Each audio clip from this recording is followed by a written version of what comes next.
diatur dalam Undang-Undang Nomor 17 mengenai UU Pajak Penghasilan.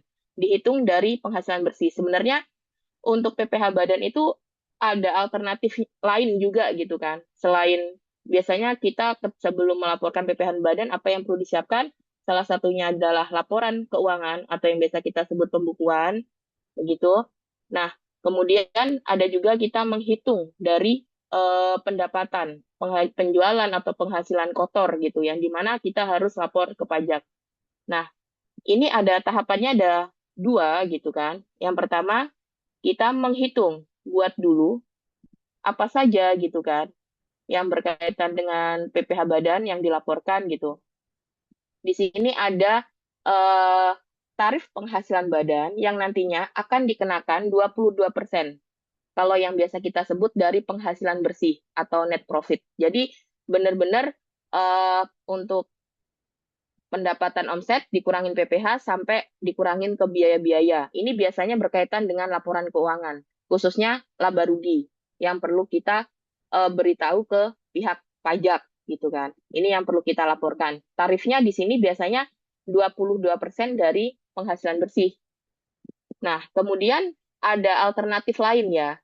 Nah, ini yang sering digunakan oleh pengusaha UMKM. Jadi biasanya tidak mau terlalu rumit gitu buat laporan keuangan gitu kan. Nah, di sini bisa. Jadi omset untuk yang kurang dari 4,8 miliar setahun itu bisa tanpa laporan keuangan. Jadi melihat hanya dari sisi apa? Penjualan kotor. Nah, di sini. Jadi dia hanya penjualan kotor. Jadi penjualannya dalam sebulan itu berapa? Misalnya 5 juta gitu. Berarti tahunnya bisa 60 juta. Itu cukup dikali 0,5%. Tapi di sini itu hanya berlaku 3 tahun. Tidak khususnya jadi dia ada tahapannya untuk yang sudah berbadan PT itu 3 tahun. Kalau CV itu nanti ada beda lagi sekitar 4 tahun gitu kan. Jadi ketentuan di sini itu hanya berlaku 3 tahun dari pendapatan onset kotornya ini dikali 0,5% itu. Dari PPh Badan ini sebenarnya kita laporkan wajib setiap bulan ya. Maksudnya untuk perhitungannya setiap bulannya berapa. Nanti itu yang akan kita potong 0,5% dari penghasilan sebulan baru kita akan store ke pajak. Gitu. Secara akumulatif nanti akan terkumpul setahun di mana biasanya kita akan laporkan ke SPT badan.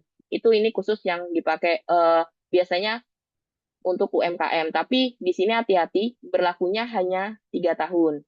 Beda kalau yang tadi sebelumnya di apa harus lengkapin gitu kan laporan keuangannya gitu kan ada neraca laba rugi modal dan sebagainya itu baru net profit 22% gitu. Ini lebih mudah tapi memang jangka waktunya hanya 3 tahun seperti itu Bapak Ibu.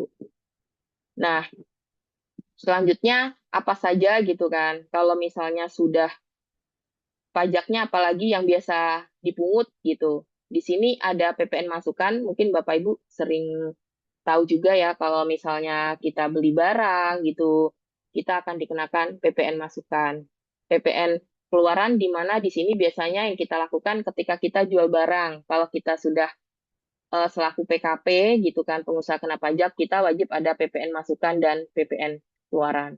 PPN masukan di saat kita melakukan si perusahaan tersebut membeli barang ke supplier. Sebaliknya kalau PPN keluaran ya ketika kita menjual barang sebenarnya ya, menjual barang. Nah, karena kita pengusaha kena pajak jadi wajib ada PPN keluaran. Seperti itu. Nah, biasanya di sini nanti kita akan mengetahui berapa PPN yang disetor gitu kan. Kita dari PPN keluaran dikurangin PPN masukan. Jadi di sini ada PPN yang harus kita store ke pajak. Tapi biasanya di sini nanti akan ada lebih bayar atau kurang bayar. Kalau kurang bayar kita harus setor. Tapi kalau lebih bayar nanti kita bisa restitusi untuk bulan berikutnya. Biasanya seperti itu. Tiap bulannya ya.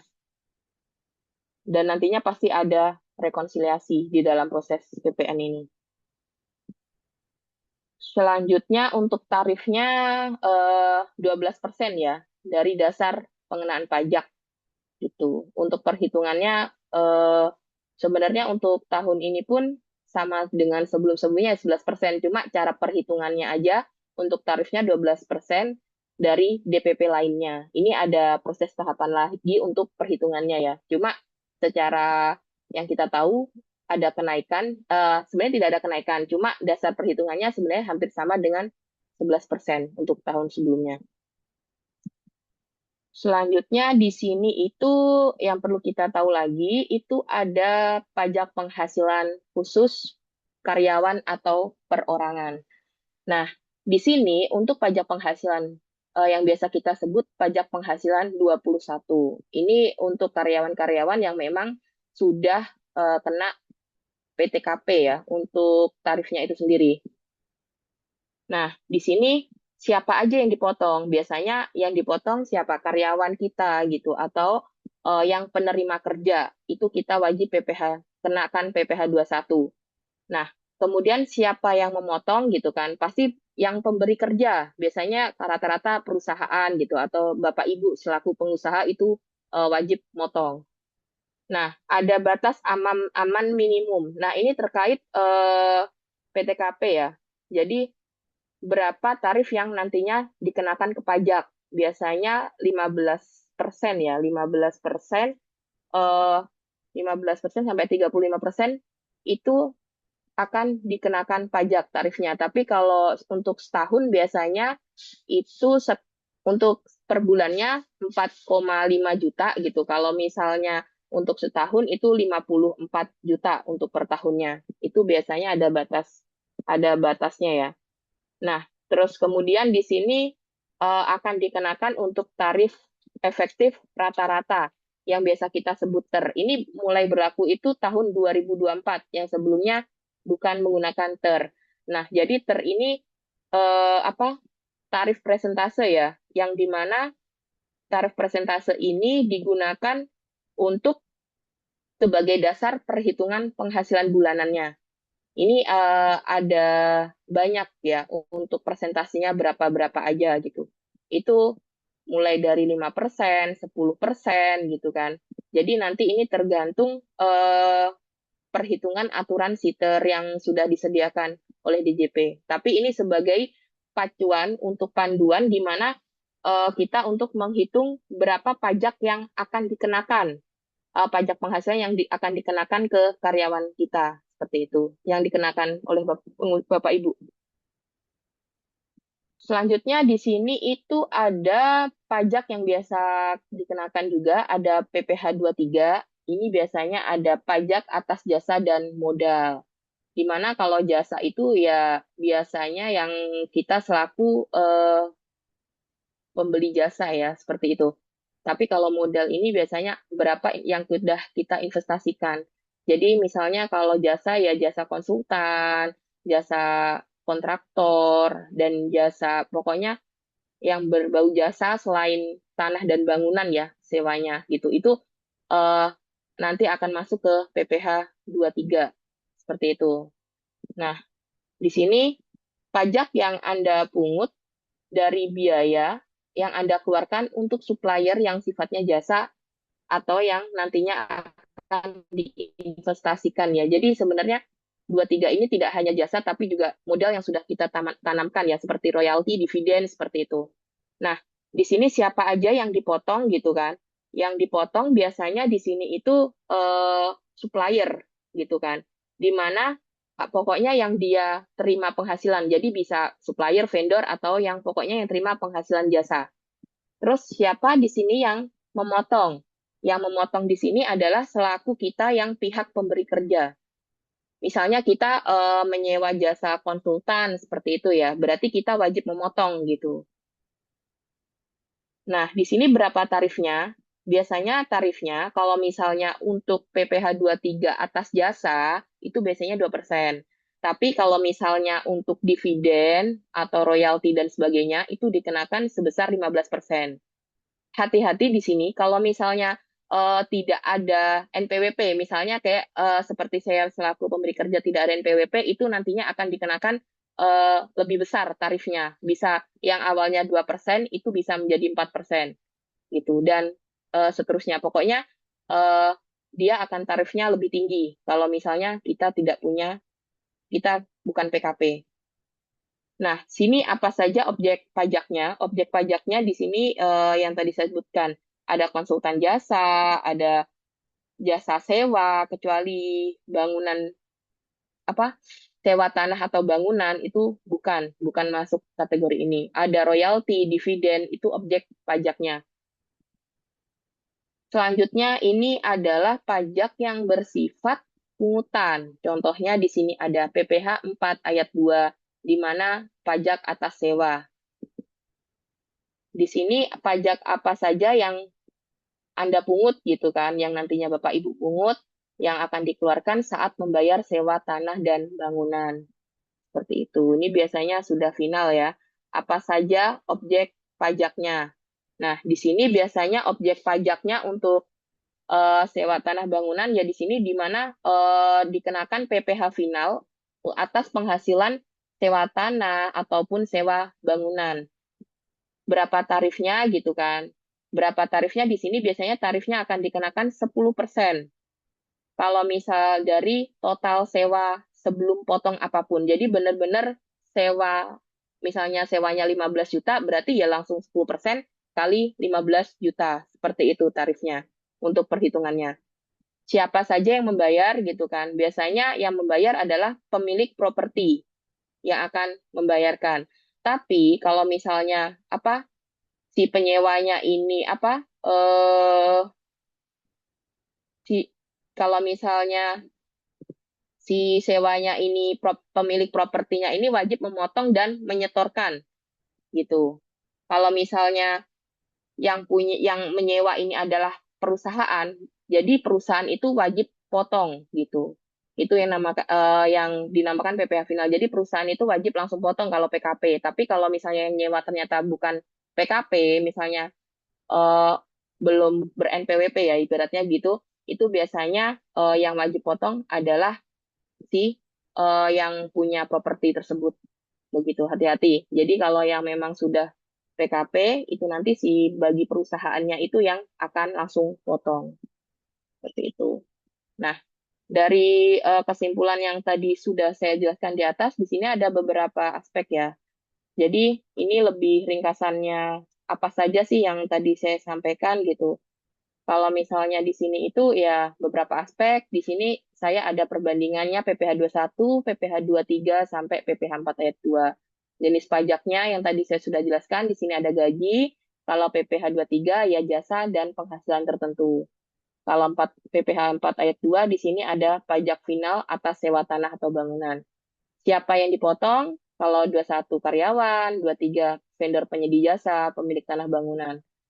Nah, di sini siapa yang memotong? Kalau PPh 21 ada perusahaan pemberi kerja, perusahaan pembayar jasa, penyewa gitu. Objek pajaknya bisa dilihat Bapak Ibu yang tadi sudah saya paparkan jelaskan, ada gaji, kalau PPh 23 jasa, royalti, bunga dividen, kalau PPh 4 ayat 2 itu ada sewa rumah, kantor, ruko, gudang atau tanah. Dan di sini ada tarif umum, ada PTKP, sifat pajaknya seperti apa. Di sini sudah saya ringkaskan di materinya. Seperti itu. Nah, selanjutnya, nah di sini yang tadi saya sempat di pendahuluan gitu kan, dimana kalau misalnya Bapak Ibu ada tingkat kesulitan gitu, entah itu bikin laporan keuangan ataupun misalnya pembukuan yang sederhana gitu. Di sini kita salah satu Bapak Ibu bisa meng-hire. Biasanya kan rata-rata kalau ada kesulitan bisa meng-hire untuk konsultan gitu kan. Nah, di sini ada juga bisa melakukan lewat software ya, maksudnya software accounting untuk melakukan pembukuan itu. Di sini, jadi kalau misalnya tidak, biasanya banyak Bapak Ibu yang memang waktunya nggak sempet gitu kan untuk menyusun laporan keuangan, atau bahkan itu untuk lapor pajak gitu kan. Di sini kita bisa meng-hire untuk menghitung pajak sampai membuat untuk laporan pembukuan. Seperti itu Bapak Ibu. Baik, demikian materi yang bisa saya sampaikan ke Bapak Ibu pengusaha. Baik, selanjutnya saya kembalikan ke moderator atau ada yang bisa ditanyakan? Silahkan, Bapak Ibu. Oke, baik. Terima kasih Bu Yuni untuk pertanyaan. Kita tahan dulu ya. Jadi kita akan bikin sesi sendiri di akhir sesi gitu ya, khusus untuk membahas apa saja yang misalnya masih kurang jelas atau ada yang perlu kondisi seperti apa yang mau didiskusikan, silakan gitu ya. Tapi nanti kita ada waktu khusus. Nah, berarti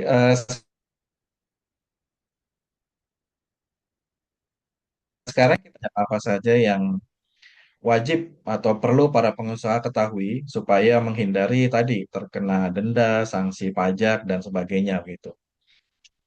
Nah, tapi kita bisa bayar pajak dengan tenang kalau bisnisnya memang menghasilkan untung yang sehat gitu ya. Nah, pertanyaannya, bagaimana cara memastikan untung kita terus tumbuh gitu, apalagi untuk bisnis yang istilahnya baru naik level gitu ya.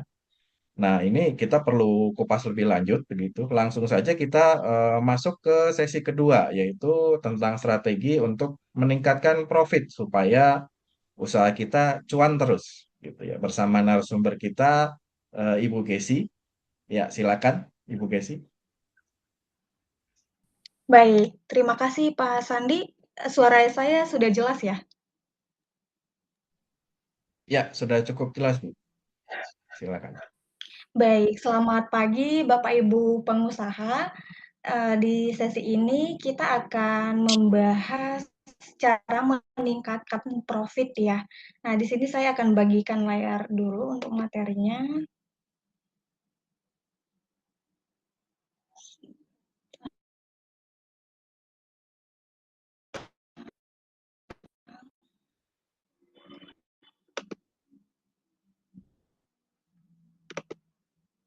Baik, materinya sudah kelihatan ya layarnya.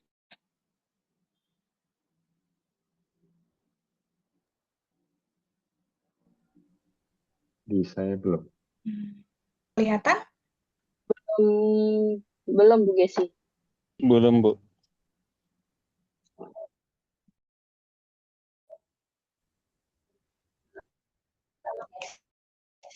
Belum ya? Sebentar.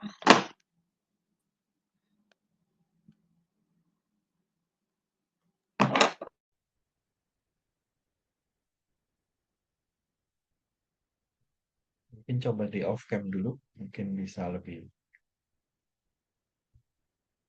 cepat untuk share.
Ya, sudah bisa? Mohon ditunggu sebentar, Bapak Ibu. Sepertinya ada sedikit koneksi, gangguan koneksi sebentar.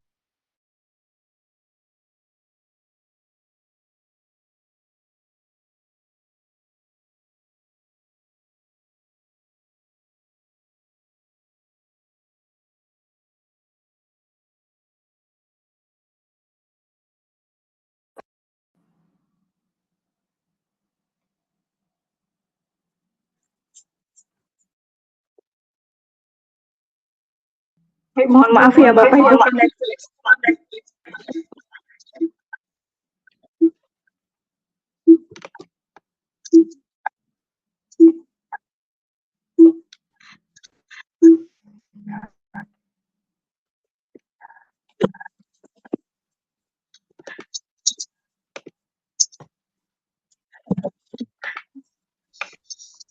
Bu Gesi, pakai yang di-share sama Bu Yuni saja. Iya. Iya.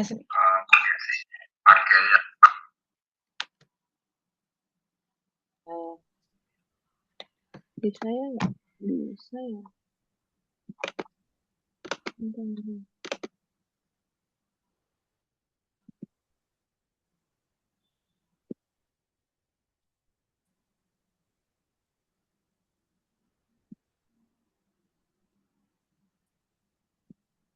Baik, sudah tampil Bapak Ibu?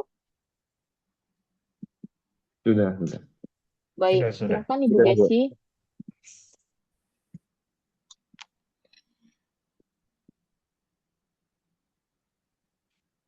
Baik, silakan Ibu Gesi.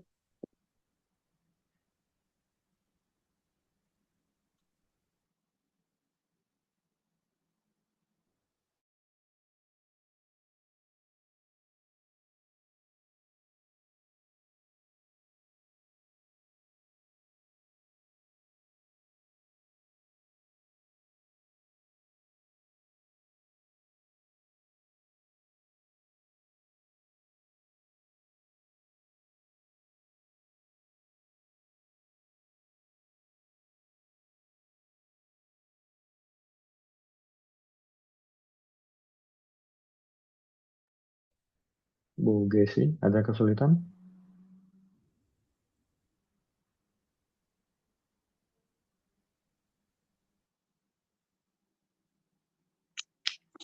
Baik, Bapak Ibu, mohon maaf.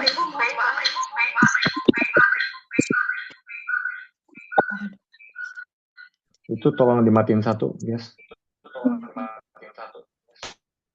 Echo suaranya.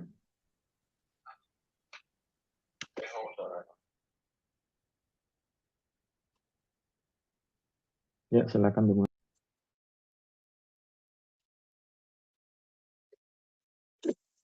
Sebentar ya. Baik, maaf ya saya ada sedikit kendala di koneksi. Apakah suara saya sudah jelas, Bapak Ibu? Sudah jelas, Bu. Sudah jelas ya. Baik, mohon maaf sekali ya Bapak Ibu. Baik, pada sesi ini kita akan membahas cara meningkatkan profit tanpa meningkatkan penjualan. Nah, di slide selanjutnya, seringkali para pebisnis, maaf slide selanjutnya Bu Yuni, untuk para pebisnis seringkali merasa bahwa salesnya sudah naik, profitnya ada, tapi cashnya seret. Pertanyaannya kemana uang itu pergi? Nah, saya ada pertanyaan ya Bapak Ibu, mungkin di next slide. Apakah Bapak Ibu pernah mengalami hal ini? Sering, Bu. Mungkin ya. Jadi mungkin di next slide Bu Yuni, maaf. Nah, di sini ada poin-poinnya. Yang pertama, penjualan naik tapi cash tetap seret. Kemudian yang kedua, kerja keras tapi profit tipis. Lalu kemudian yang terakhir, pajak tetap bayar padahal tidak ada uang. Nah, mungkin Bapak Ibu di sini ada yang pernah mengalami ya, boleh ditulis di kolom chat kalau ada yang pernah mengalami hal ini. Pasti kita sebagai pengusaha pasti pernah mengalami hal yang sama ya Bapak Ibu. Menariknya, terkadang fokus kita ini adalah pada penjualan. Kita merasa, kita harus menaikkan penjualan, padahal sebenarnya masalahnya ada pada cara kita mengelola arus kas dan profit setiap bulannya. Next slide Bu Yuni. Nah, ini Bapak Ibu, jadi masalahnya sebenarnya bukan di pendapatan, tapi ada di margin dan kontrol biaya. Next slide. Nah, jadi sebenarnya secara sederhana profit itu untuk perhitungannya sederhana ya Bapak Ibu, yaitu profit sama dengan pendapatan dikurang biaya. Nah, bagaimana sih cara kita menaikkan profit? Yang pertama, naikkan penjualan. Yang kedua, perbaiki margin. Nah, di sesi ini kita akan lebih fokus pada poin 2 ya Bapak Ibu, yaitu adalah perbaiki margin. Karena margin ini sangat penting kita ketahui di dalam mengelola profit setiap bulannya. Baik, next slide Bu Yuni. Ya, jadi kebanyakan kita sebagai pengusaha lebih fokus pada penjualan. Kita merasa kalau penjualannya naik, penjualannya banyak, produk kita laku, kita merasa bahwa kita sudah berkembang nih, kita sudah profit. Padahal sebenarnya kita harus juga fokus pada margin, Bapak Ibu, seperti itu. Baik, next slide. Nah, tadi seperti yang saya sampaikan ya, bahwa perhitungan profit itu sebenarnya sederhana, adalah pendapatan dikurang biaya. Nah, di slide selanjutnya, di sini sudah ada tangga profit ya Bapak Ibu. Di sini ada pendapatan itu adalah total penjualan. Kemudian ada laba kotor. Nah, laba kotor ini adalah pendapatan dikurang HPP ya. Jadi HPP nanti kita akan jelasin lebih detail. Kemudian di bawah ada laba operasional. Ini sudah dikurangi biaya operasional. Lalu ada laba bersih. Ini sudah dikurangi pajak dan bunga. Nah, Bapak Ibu sudah ada gambaran ya. Di sini sudah ada tangga profitnya. Terlihat tidak kebocorannya ada di mana nih? Bapak Ibu sudah mulai mengetahui belum? Selama ini Bapak Ibu merasa ada kebocoran di mana pada tangga-tangga profit ini? Nah, mungkin selama ini kita sering temui juga ya Bapak Ibu terkait dengan tangga profit ini. Kalau belum tahu, kita akan belajar detailnya di sini. Baik, next slide Bu Yuni. Nah, pertama kita akan belajar tentang HPP. Apa sih itu HPP? Nah, HPP itu adalah harga pokok penjualan. Biasanya kalau di perusahaan dagang, HPP ini disebut dengan biaya langsung. Nah, biaya langsung ini Bapak Ibu, kalau perusahaan dagang adalah biaya awal beli. Biaya awal beli, lalu kalau ada ongkos kirim itu termasuk ongkos kirim. Nah, itu disebut HPP untuk perusahaan dagang. Nah, sedangkan berbeda dengan kalau misalnya Bapak Ibu bergerak di bidang manufaktur butuh produksi barang.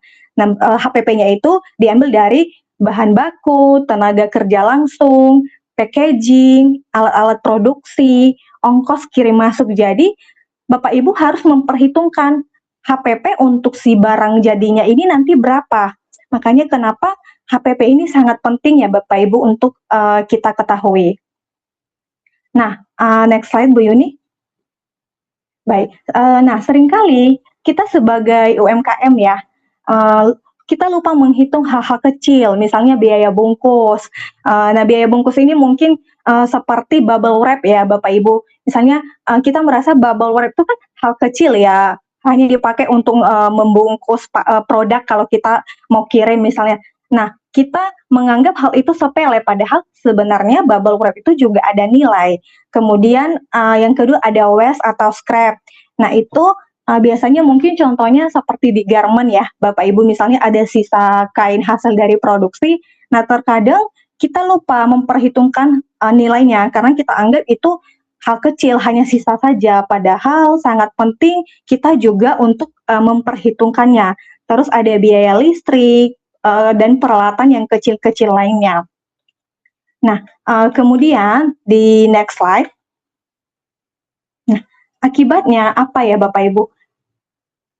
Profit terlihat besar, padahal sebenarnya profitnya kecil, tidak ada. Sebenarnya itu kecil, karena kita melihat profit terlihat besar, kita hanya melihat dari sisi penjualan saja, penjualannya sudah besar, dan kita lupa memperhitungkan tadi seperti HPP-nya, seperti biaya-biaya kecil tadi.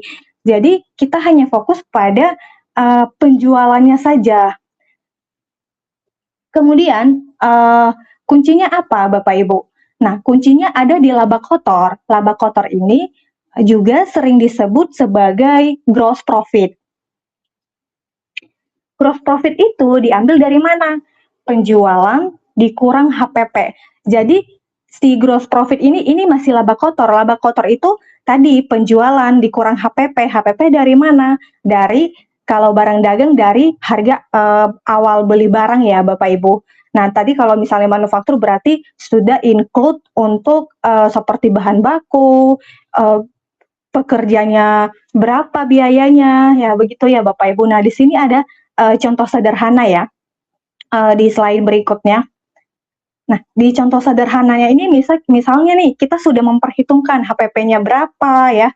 Jadi dari HPP yang sudah kita perhitungkan itu, misalnya dari penjualan kita akan mendapatkan margin 10%. Lalu kita mau dapat nih profitnya 10 juta.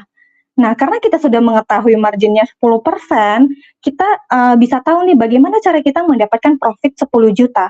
Berarti kita harus jual 100 juta. Gitu. Nah, bandingkan dengan sisi sebelah kanannya. Nah, di sini marginnya jauh lebih besar, 40%. Margin ini balik lagi tadi selisih dari nilai penjualan dikurang HPP. Nah, untuk mendapatkan profit yang sama, 10 juta, kita hanya cukup jual 25 juta. Nah, di sini terlihat ya, Bapak Ibu perbedaannya seperti apa. Di sebelah kiri margin 10%, di sebelah kanan margin 40%. Lebih capek yang mana? Nah, jadi kalau kita sudah lebih bisa mengatur margin produk kita, margin apa yang kita jual, kita dengan mudah bisa mengetahui kita harus jual berapa nih. Berarti sebenarnya kita tidak harus menaikkan penjualan. Kita cukup atur marginnya, maka profit yang sama bisa kita dapatkan dengan hanya menjual 25 juta. Nah, contoh sederhananya seperti itu ya Bapak Ibu. Nah, next slide. Nah, makanya di sini dikatakan margin lebih powerful dari sales growth. Bukan berarti kita melupakan penjualan ya. Bukan berarti penjualan itu tidak penting, tapi jauh lebih powerful, jauh lebih penting ketika kita bisa lebih mengetahui margin. Kita bisa mengatur margin produk kita berapa, sehingga nanti kita juga bisa mengatur strategi penjualan kita seperti apa, dan profitnya juga bisa kelihatan seperti itu. Next slide. Nah, di setiap penjualan yang kita lakukan ya, tadi kita sudah ketahui HPP-nya berapa, terus kita harus jual berapa jika misalnya kita mau dapatkan untung segini, tapi kita jangan hanya fokus pada profit, Bapak Ibu. Di dalam setiap perusahaan biasanya ada yang namanya adalah biaya tetap. Biaya tetap ini bisa seperti misalnya sewa bulanan, terus biaya listrik, biaya internet. Nah, kita juga harus sadar bahwa biaya tetap ini tidak melihat, tidak peduli bahwa setiap bulannya itu akan ada penjualan atau tidak.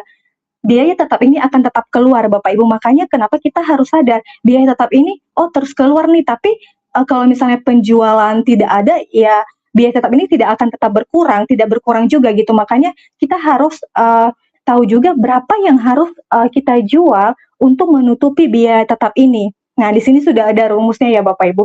Biaya tetap dibagi margin. Jadi maksudnya impas di sini adalah biaya tetap, si marginnya ini bisa menutupi si biaya tetap itu. Gitu. Next slide, Bu Yuni. Nah, nih, berapa unit harus terjual agar bisnis tidak rugi, bisa menutupi biaya tetap tadi. Nah, di sini saya ada kasih satu contoh ya Bapak Ibu, misalnya nih contoh biaya tetapnya 50 juta. Lalu profit, nah margin per unitnya itu adalah 10.000. Berapa yang harus kita jual agar biaya tetap ini bisa tertutupi? Nah, kita harus jual 5.000 unit. Margin per unit ini tadi dari mana? Tadi di atas kita sudah bahas bahwa margin per unit itu adalah diambil dari selisih nilai HPP-nya ya, penjualan dikurang HPP-nya itu per unitnya kita akan mendapat 10.000. Untuk menutupi 50 juta, kita harus jual 5.000 unit. Jadi sebenarnya 5.000 unit ini hanya untuk bertahan hidup, hanya untuk menutupi biaya tetap si 50 juta ini. Ini yang namanya impas. Jadi ini masih belum belum masuk ke profit, masih hanya untuk menutupi si biaya tetap ini Bapak Ibu. Baik, next slide. Nah, terkadang ya profit ini tidak hilang sekaligus ya Bapak Ibu, karena profit ini selalu bocor halus tanpa kita sadar. Profit ini nanti pelan-pelan menurun karena kenapa? Kita lupa tadi ya memperhitungkan seperti HPP-nya tadi, terus hal-hal kecil. Nah, di sini di slide selanjutnya ada beberapa contoh kebocoran dari setiap perhitungan profitnya. Misalnya diskon tanpa tracking, kita kasih diskon ke customer tapi kita tidak tracking diskonnya, kemudian stok rusak atau expired, terus produksi ulang karena defect, lalu piutang macet, kemudian owner mengambil uang pribadi dari kas. Jadi ini beberapa contoh kebocoran ya Bapak Ibu yang bisa menyebabkan tadinya Bapak Ibu tidak bisa memperhitungkan profitnya berapa. Jadi profit ini pelan-pelan, tidak hilang langsung sekaligus, dia selalu pelan-pelan akan namanya bocor halus ya Bapak Ibu, seperti itu. Nah, next slide. Nah, di sini Bapak Ibu, Anda tidak bisa mengendalikan apa yang tidak bisa Anda ukur. Maksudnya adalah ketika Bapak Ibu tidak punya data tadi, tidak mencatat seperti contoh kebocoran yang saya kasih di slide sebelumnya ya, seperti tadi misalnya owner ambil uang pribadi dari kas, karena anggapannya ya udahlah ambil dulu aja gitu ya, nanti aja dicatatnya, nggak perlu dicatat karena kan ini juga uang kita gitu kan. Padahal itu secara tidak langsung kita jadi tidak memperhitungkan dan membuat bahwa profitnya jadi tidak kelihatan. Makanya Bapak Ibu perlu tolak ukur nih agar bisa mengetahui apakah bisnis Bapak Ibu ini rugi atau tidak gitu ya. Jadi kalau tidak ada datanya, kita tidak ada ukuran atau acuan datanya, seperti itu Bapak Ibu. Nah, di sini ada contoh di slide selanjutnya ya. Misalnya perusahaan A. Nah, di pendapatan perusahaan ini bertambah 30% yang awalnya 100 juta nih pendapatannya misalnya per bulan, lalu naik 130 juta. Tapi di 100 juta pendapatan awal, marginnya itu sebesar 20%. Nah, lalu di 130 juta yang pendapatannya naik, marginnya justru turun Bapak Ibu, jadi 15%. Berapa profit yang didapatkan? Justru profit yang didapatkan itu lebih besar ketika pendapatannya 100 juta. Di sini Bapak Ibu bisa melihat ya perbedaannya. Jadi bahkan tanpa kita menaikkan penjualan pun profitnya itu lebih besar daripada penjualannya naik. Karena kenapa? Kita jadi lebih fokus untuk mengatur margin. Jadi setiap bisnis itu tidak hanya untung dari penjualan, tapi dari cara kita mengatur marginnya bagaimana. Nah, itu juga mempengaruhi profit yang akan kita dapatkan. Lalu kemudian next slide ada contoh lainnya Bapak Ibu, misalnya perusahaan B. Pendapatan tetapnya per bulan sudah tetap nih 100 juta.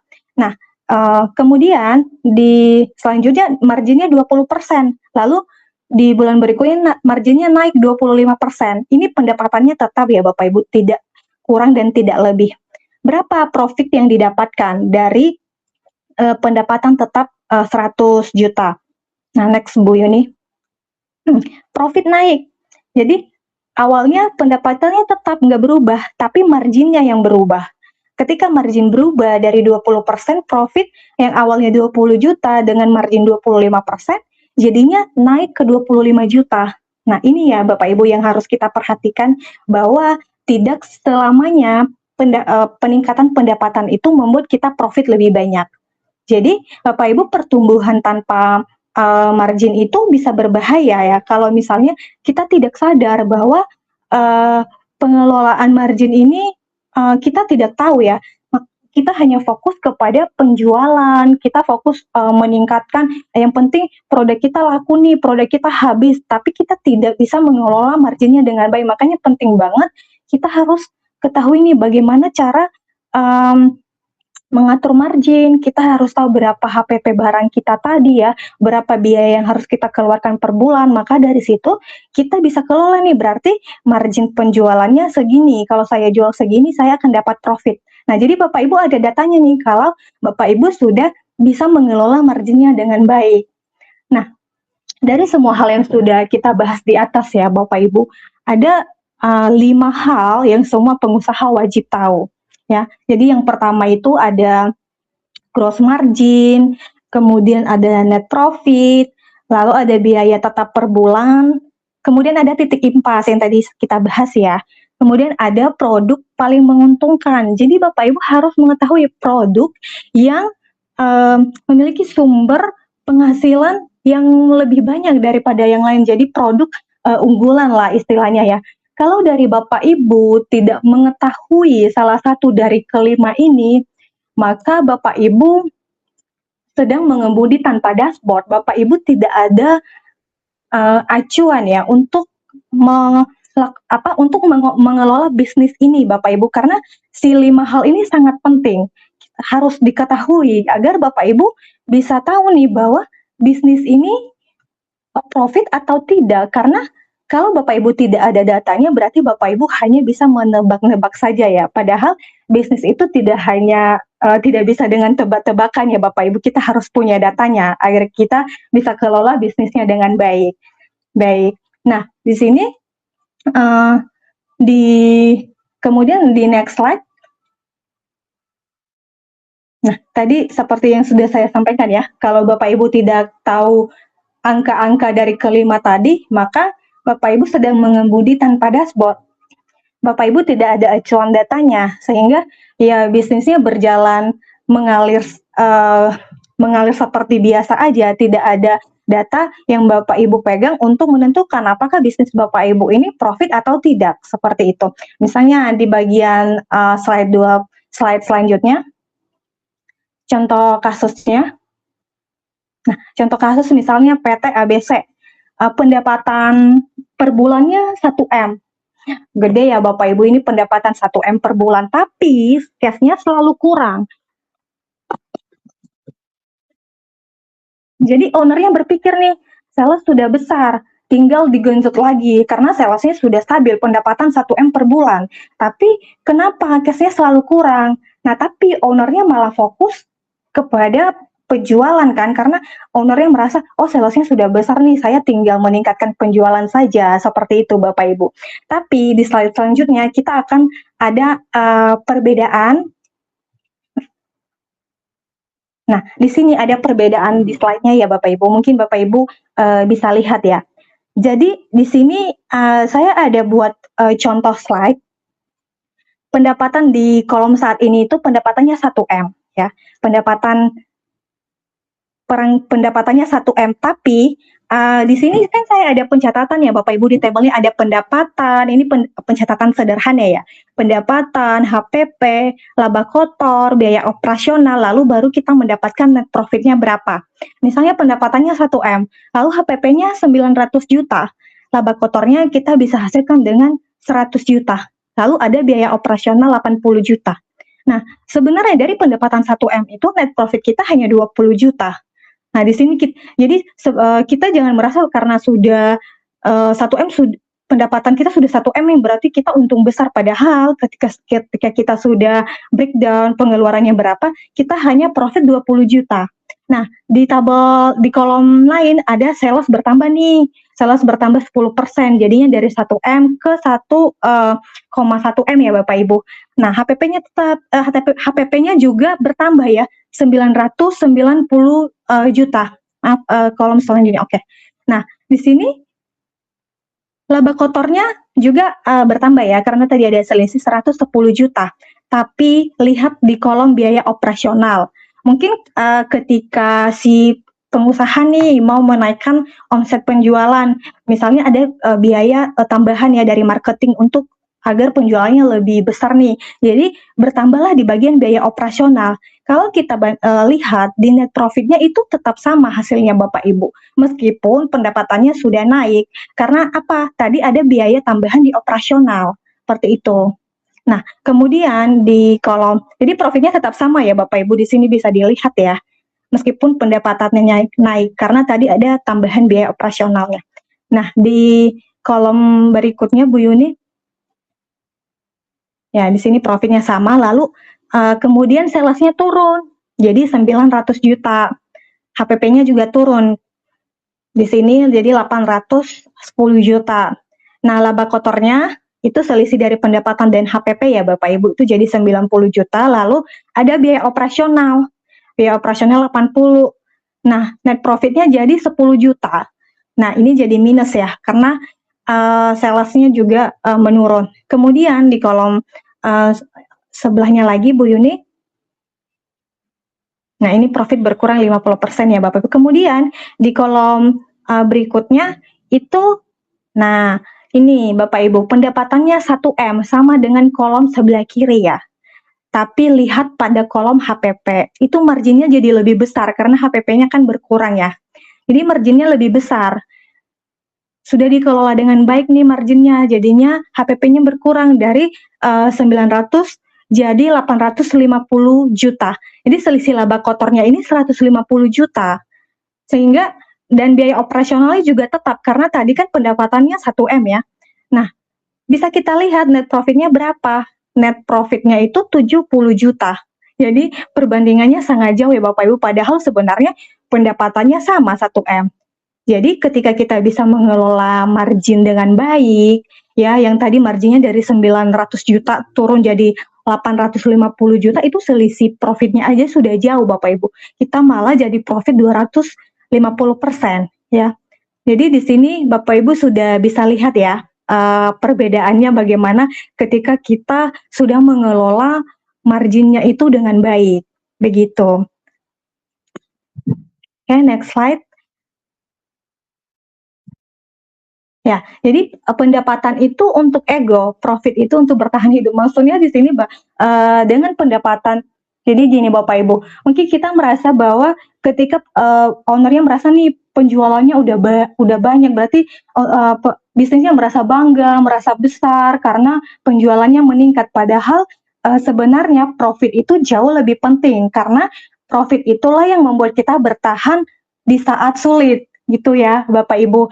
Karena perusahaan yang bertahan itu bukan perusahaan yang paling besar, tapi perusahaan yang paling sehat.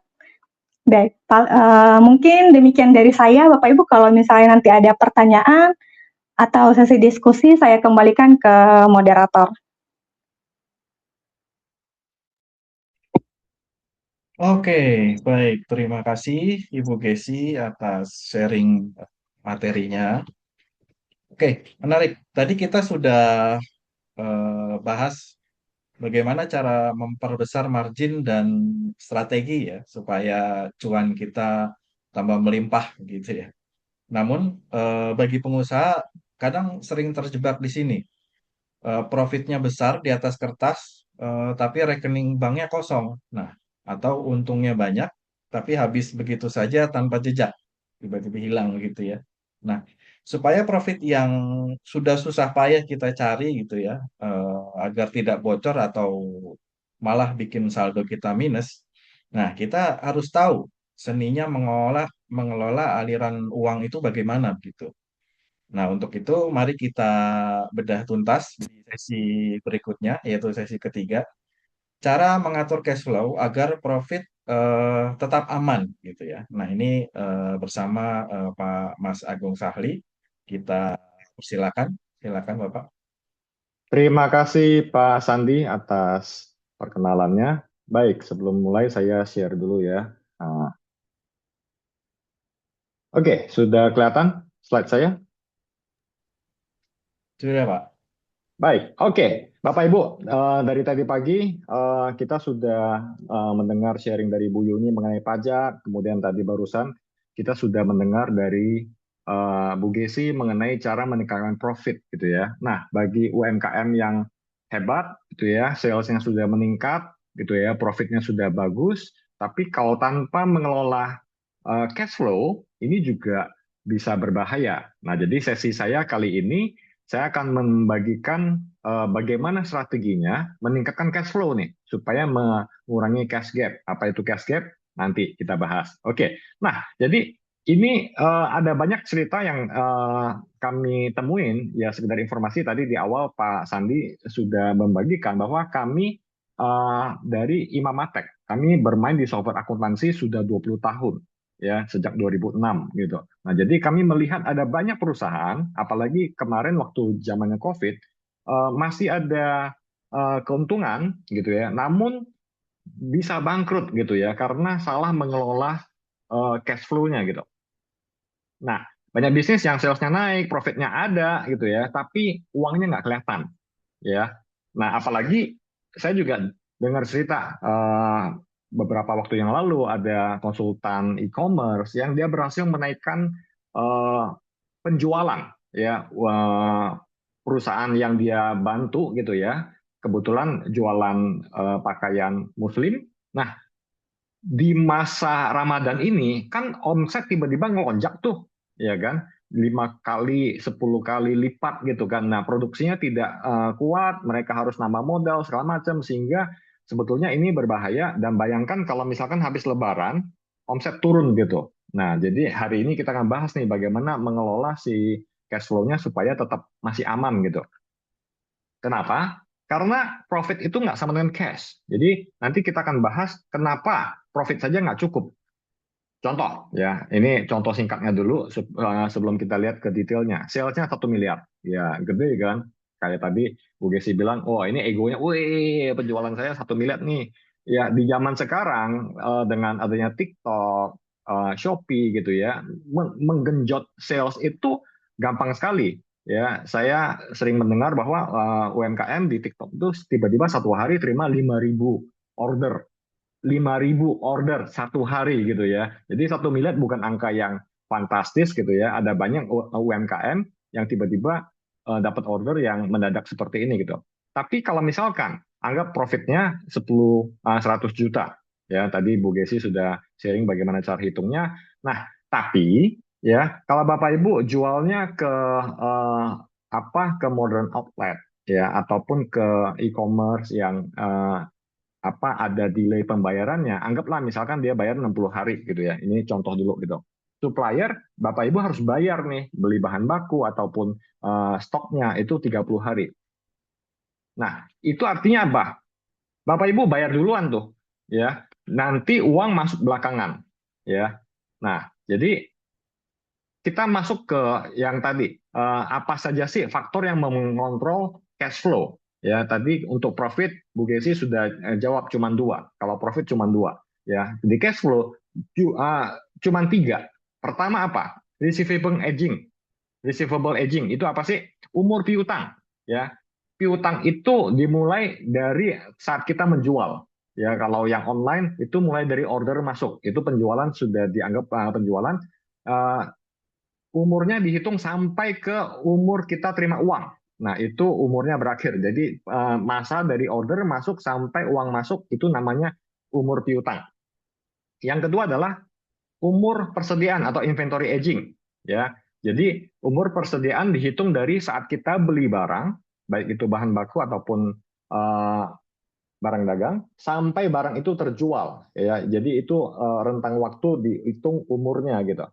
Nah, yang ketiga adalah umur utang atau payable aging, ya. Jadi ini dihitung dari saat kita beli barang, ya, sampai invoice tersebut dibayar. Jadi itu adalah umur utang. Nah, kalau gitu apa itu cash gap? Nah, cash gap adalah umur piutang ditambah dengan umur persediaan dikurangi dengan umur utang, ya. Nah, jadi ini matematika sederhana, namun untuk mempermudah ilustrasinya, kami buatkan sebuah diagram seperti ini. Jadi, misalkan ini titik Anda membeli, baik itu bahan baku ataupun kalau Anda perusahaan dagang, berarti Anda membeli barang dagangnya. Ini titik Anda, Bapak Ibu, menjual. Jadi, antara beli dan jual, ini adalah umur persediaan. Ya. Nah, kalau misalkan ini adalah di mana Anda bayar supplier, ya, antara Anda beli sampai ke bayar itu adalah umur utang. Kemudian dari jual Anda sampai terima uang, jadi kalau Anda online berarti si e-commerce-nya mentransfer uang ke Anda, jarak antara dua ini disebut dengan umur piutang. ya, dari titik Anda terima order sampai terima uangnya. Nah, jarak antara Anda bayar supplier dengan terima uang itu namanya cash gap atau jarak cash Anda, ya. Semakin besar cash gap ini, semakin bahaya buat Bapak Ibu. Mari kita lihat bahayanya di mana. Jadi simulasi misalkan, ya. Jadi umur piutang Anda 60 hari, umur persediaan 45 hari, ya. Umur utang 30 hari. Maka cash gap Anda adalah 75 hari. Nah, apa artinya? Apa maksud dari 75 hari ini? Jadi misalkan 70 HPP Bapak Ibu 800 juta per bulan, ya. Nah, jadi 75 hari itu kurang lebih 2,5 bulan, ya. Jadi modal kerjanya berapa? 800 juta dikali 2,5 bulan, ya, alias 2 miliar. Jadi untuk supaya Bapak Ibu bisa jualan 800 juta ini dengan cash gap 75 hari, Bapak Ibu perlu menyediakan modal 2 miliar, ya. Banyak nggak Bapak Ibu? Banyak ya, 2 miliar ya. Nah, jadi oke. Sekarang kita coba melihat kalau misalkan kita perbaiki nih piutangnya 60 hari berkurang jadi 45 hari, ya. Nanti kita di slide berikutnya kita akan bahas strategi-strategi apa yang kita bisa pakai untuk memperbaiki 3 faktor ini. Tapi kita anggap dulu deh dia berhasil, ya Bapak. Ini UMKM yang hebat, yang sudah tahu tekniknya, strateginya, dia berhasil mengurangi waktunya dari 60 hari jadi 45 hari. Kita lihat, ya, cash gap-nya, ya, sudah berkurang menjadi 60 hari. Yang tadinya 75 hari, sekarang dia berkurang menjadi 60 hari. Ya. Si UMKM-nya, si owner-nya nggak puas sampai di situ. Dia sudah tahu nih dari seminar ini, dia langsung tahu, oke, berarti saya perlu selain memperbaiki umur piutang, saya perlu perbaiki umur persediaan. Nah, jadi misalkan dia berhasil mengurangi dari 45 hari, ya, dari 45 hari ke menjadi 30 hari. Cash gap-nya berkurang lagi menjadi 45 hari. Ya, perhatikan ini sebelumnya 60 hari, sekarang menjadi 45 hari. Ya. Nah, lanjut. Belum sampai di sini. Belum selesai sampai di sini. Jadi ada faktor ketiga yaitu umur utang. Ya, umur utang yang tadinya 30 hari, dia coba nego dengan vendor, ya, dengan supplier. Kalau sales sudah tinggi, maka bisa ada apa tenggang waktu atau TOP yang lebih lenggang.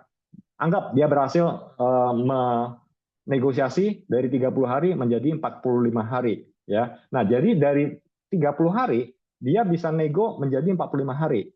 Cash gap-nya berkurang lagi menjadi 30 hari gitu. Nah, setelah skenario ini dia berhasil memperbaiki ketiga faktor tersebut, cash gap-nya menjadi 30 hari, artinya apa sih? Mari kita lihat. Ya, cash gap 30 hari, artinya apa? Modal kerjanya tadi 800 juta gitu kan, nggak berubah, ya, nggak berubah. Omsetnya tetap sama, tapi 30 hari artinya 1 bulan.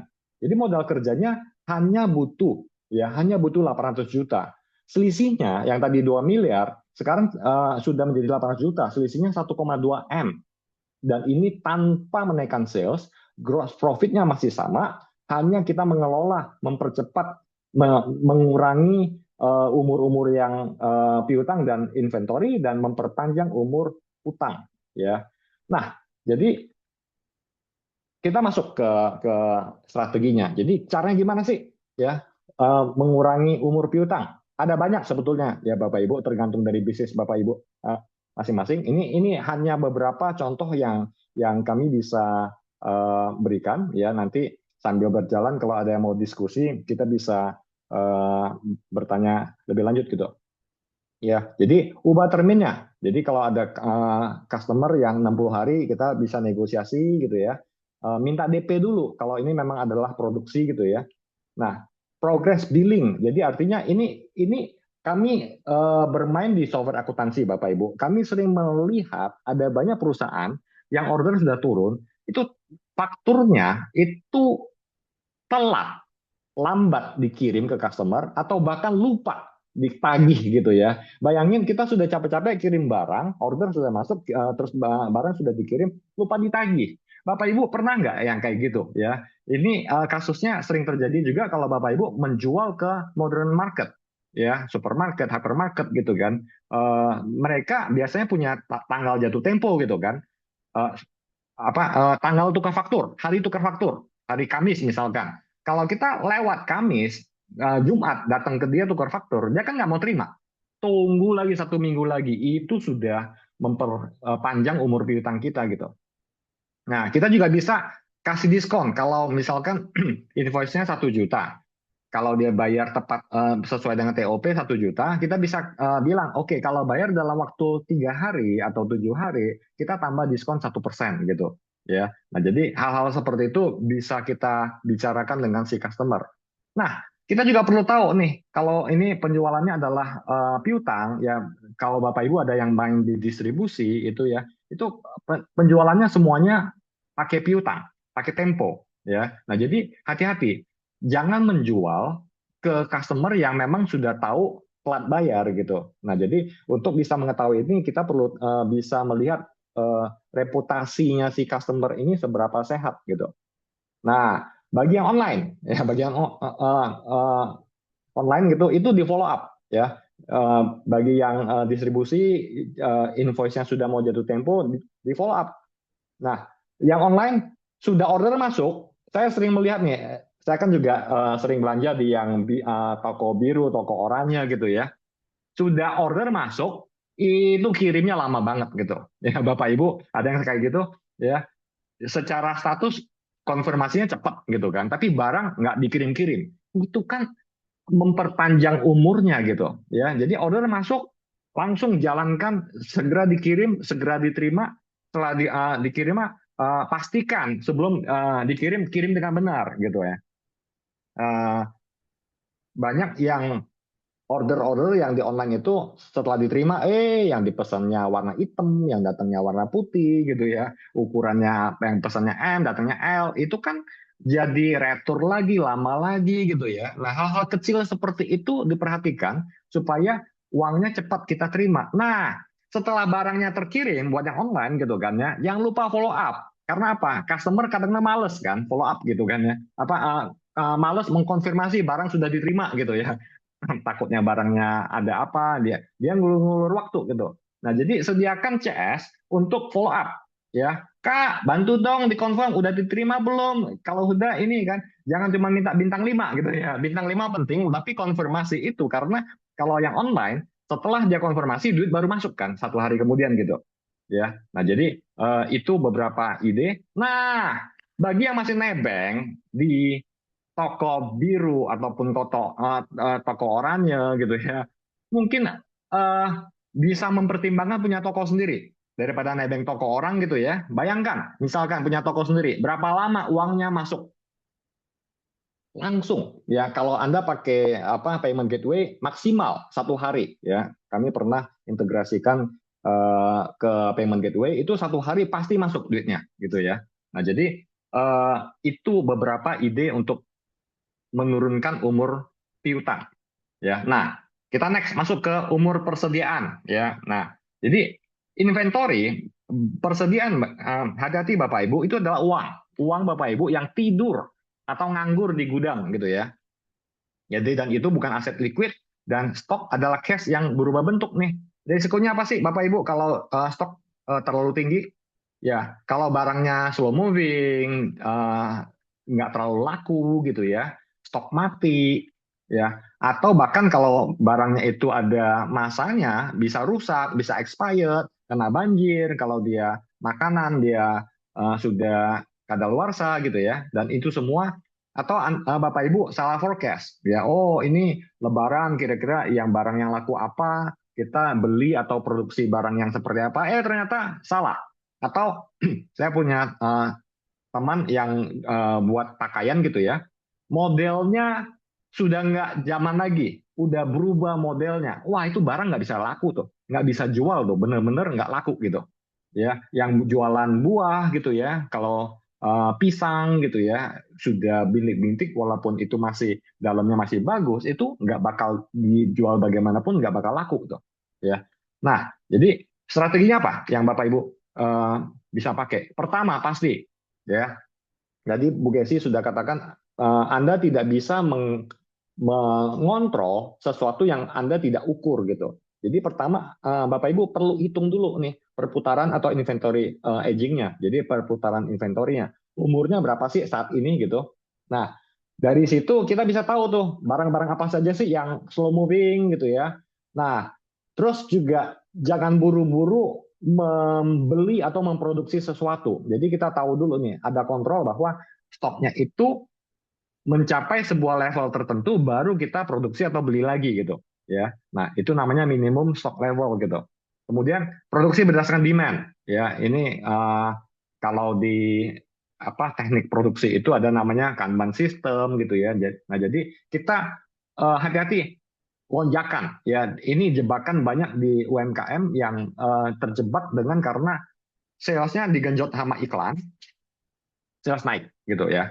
Kemudian tiba-tiba salesnya turun, padahal produksinya karena salesnya sudah naik, produksi digenjot kan.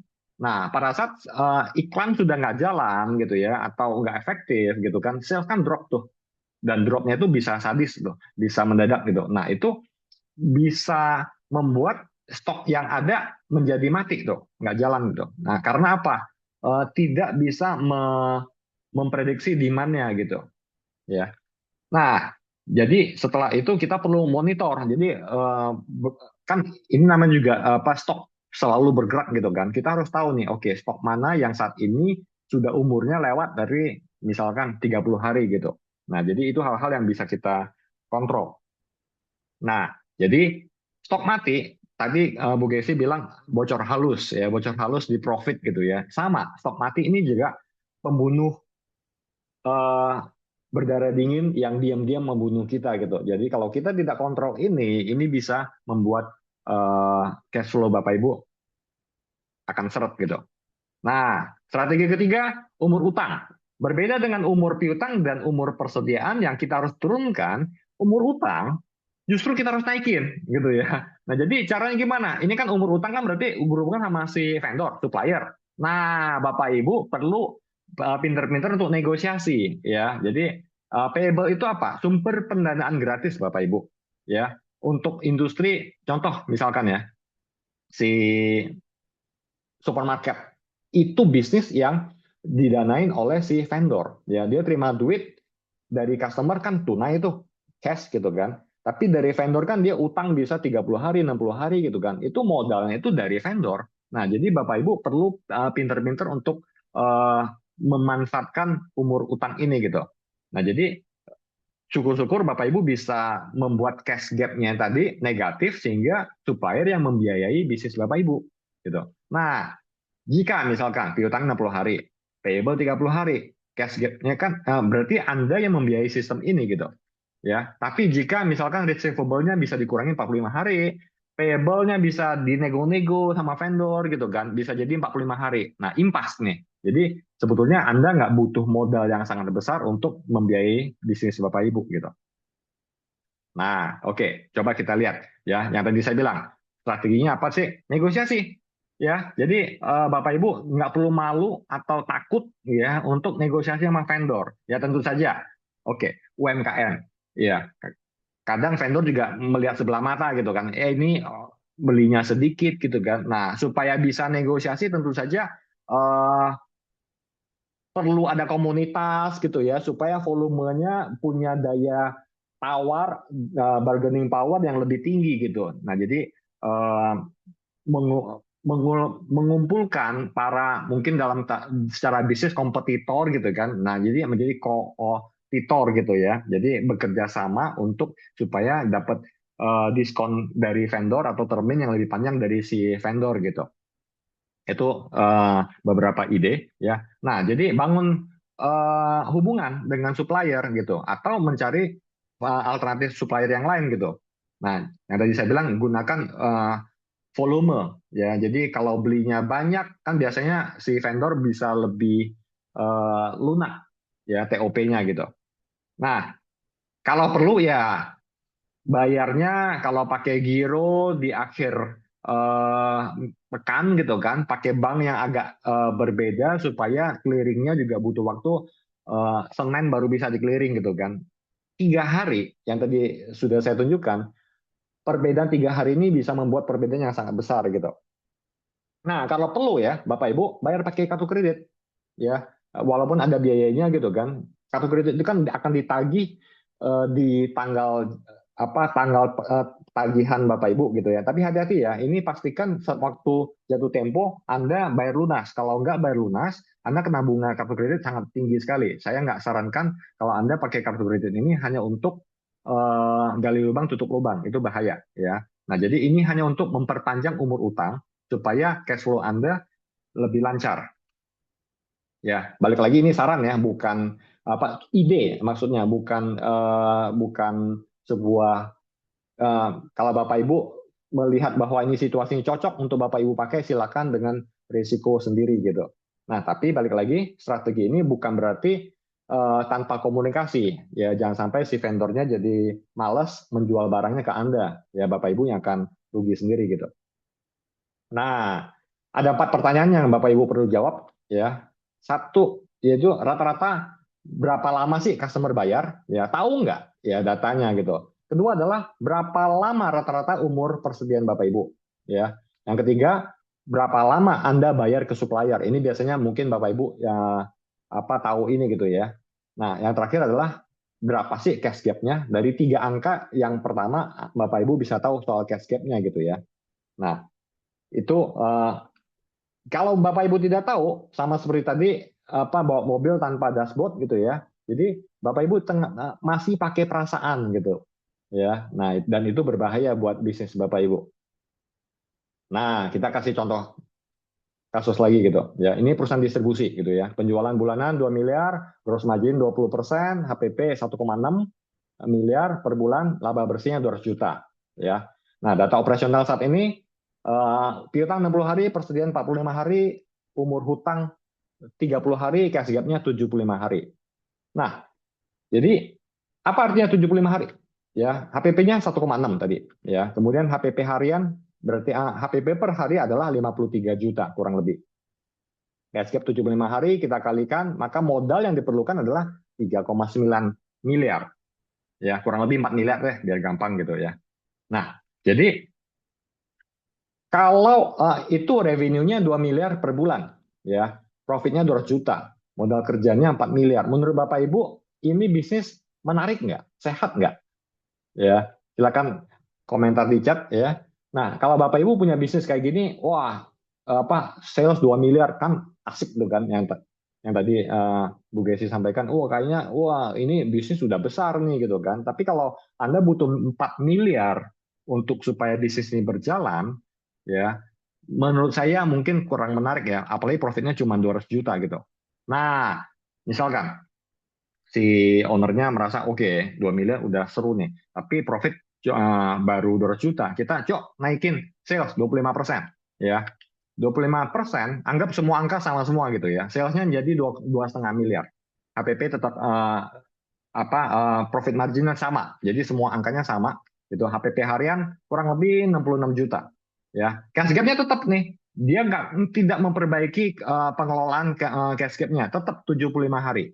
Ya, nah 75 hari modal kerjanya berapa sih? Kali 66 juta, sekarang menjadi 4,95 M, Bapak Ibu, hampir 5 M. Jadi ini angka ini, jadi yang tadinya 4 miliar, dia sekarang butuh 5 miliar supaya salesnya naik 25%. Padahal tadi kan supaya profitnya naik gitu kan, tapi profit naik, betul. Ya, tapi modal kerjanya, uang yang perlu dia sediakan supaya bisnisnya terus bisa berjalan adalah dia butuh 5 miliar.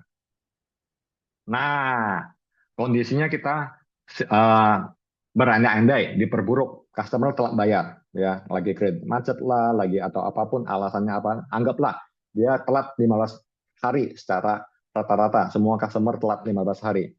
Piutangnya menjadi 75 hari. Ya, kita hitung cash gap-nya. 75 tambah 45 kurangi 30 sama dengan 90 hari.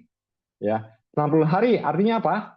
Ya, HPP harian tetap sama 66 juta, ya. Modal kerja 66 kali 90 5,9 miliar Bapak Ibu. Ya.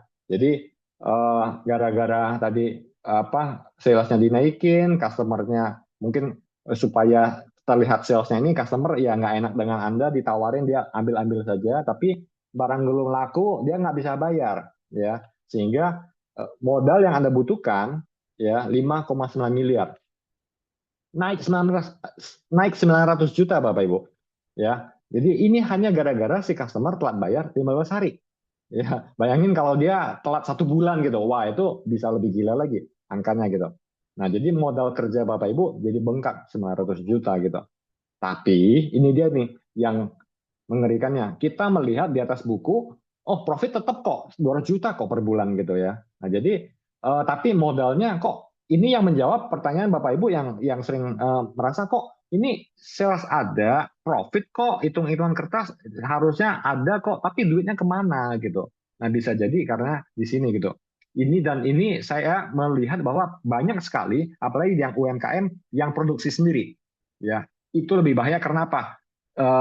Umur piutangnya dari dia beli bahan baku, produksi sampai terjual itu kan biasanya lama sekali, ya. Dan itu yang sangat bahaya gitu. Itu yang menjawab kenapa Bapak Ibu seringkali salesnya tinggi, profitnya tinggi, tapi duitnya nggak pernah kelihatan gitu.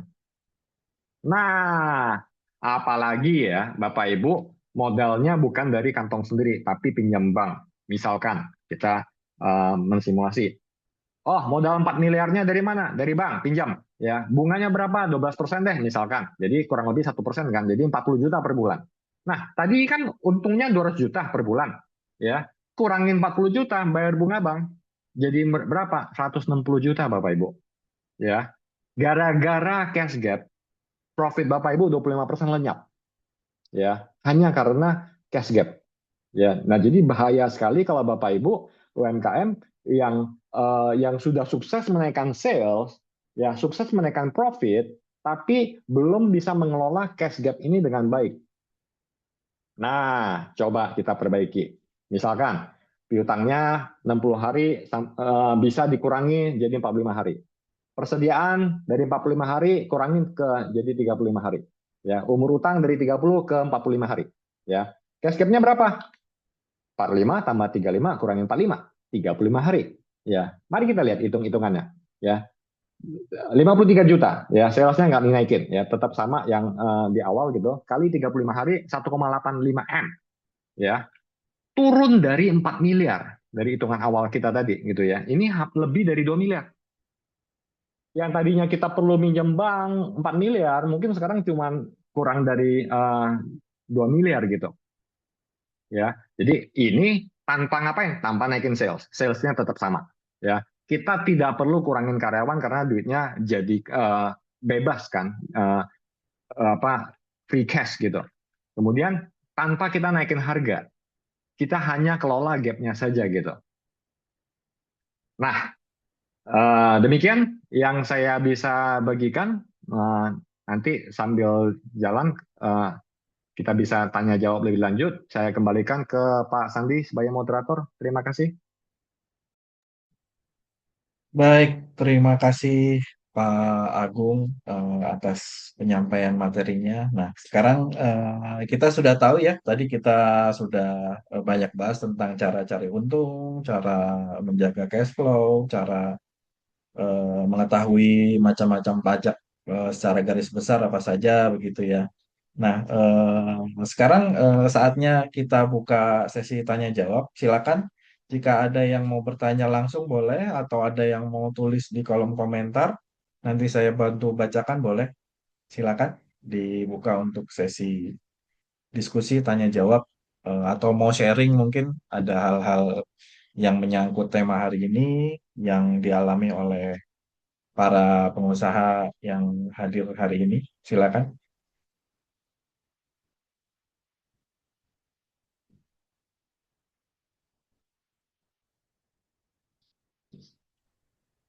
Silakan Bu Rina. Oke, terima kasih untuk kesempatannya, terutama buat Pak Mas Agung dan tim.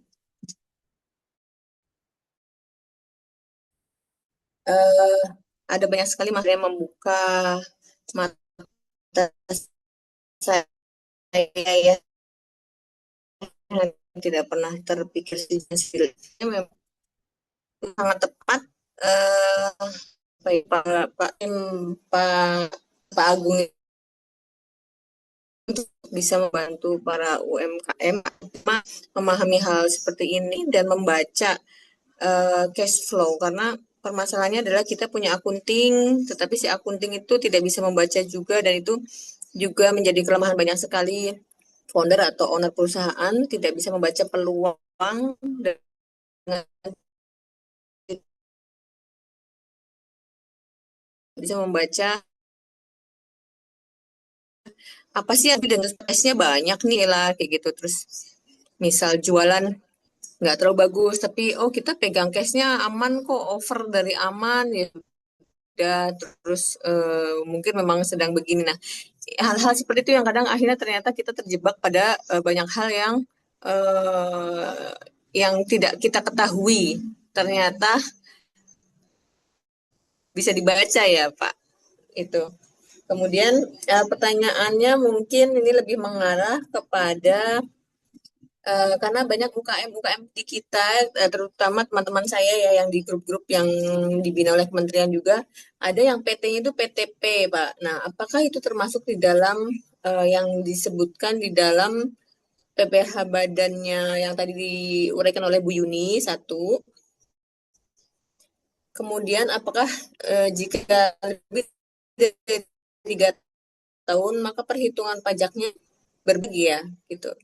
Kemudian untuk yang NPWP pribadi dan owner itu kan ketika kita sudah punya PTP otomatis kita punya NPWP PT ya, dan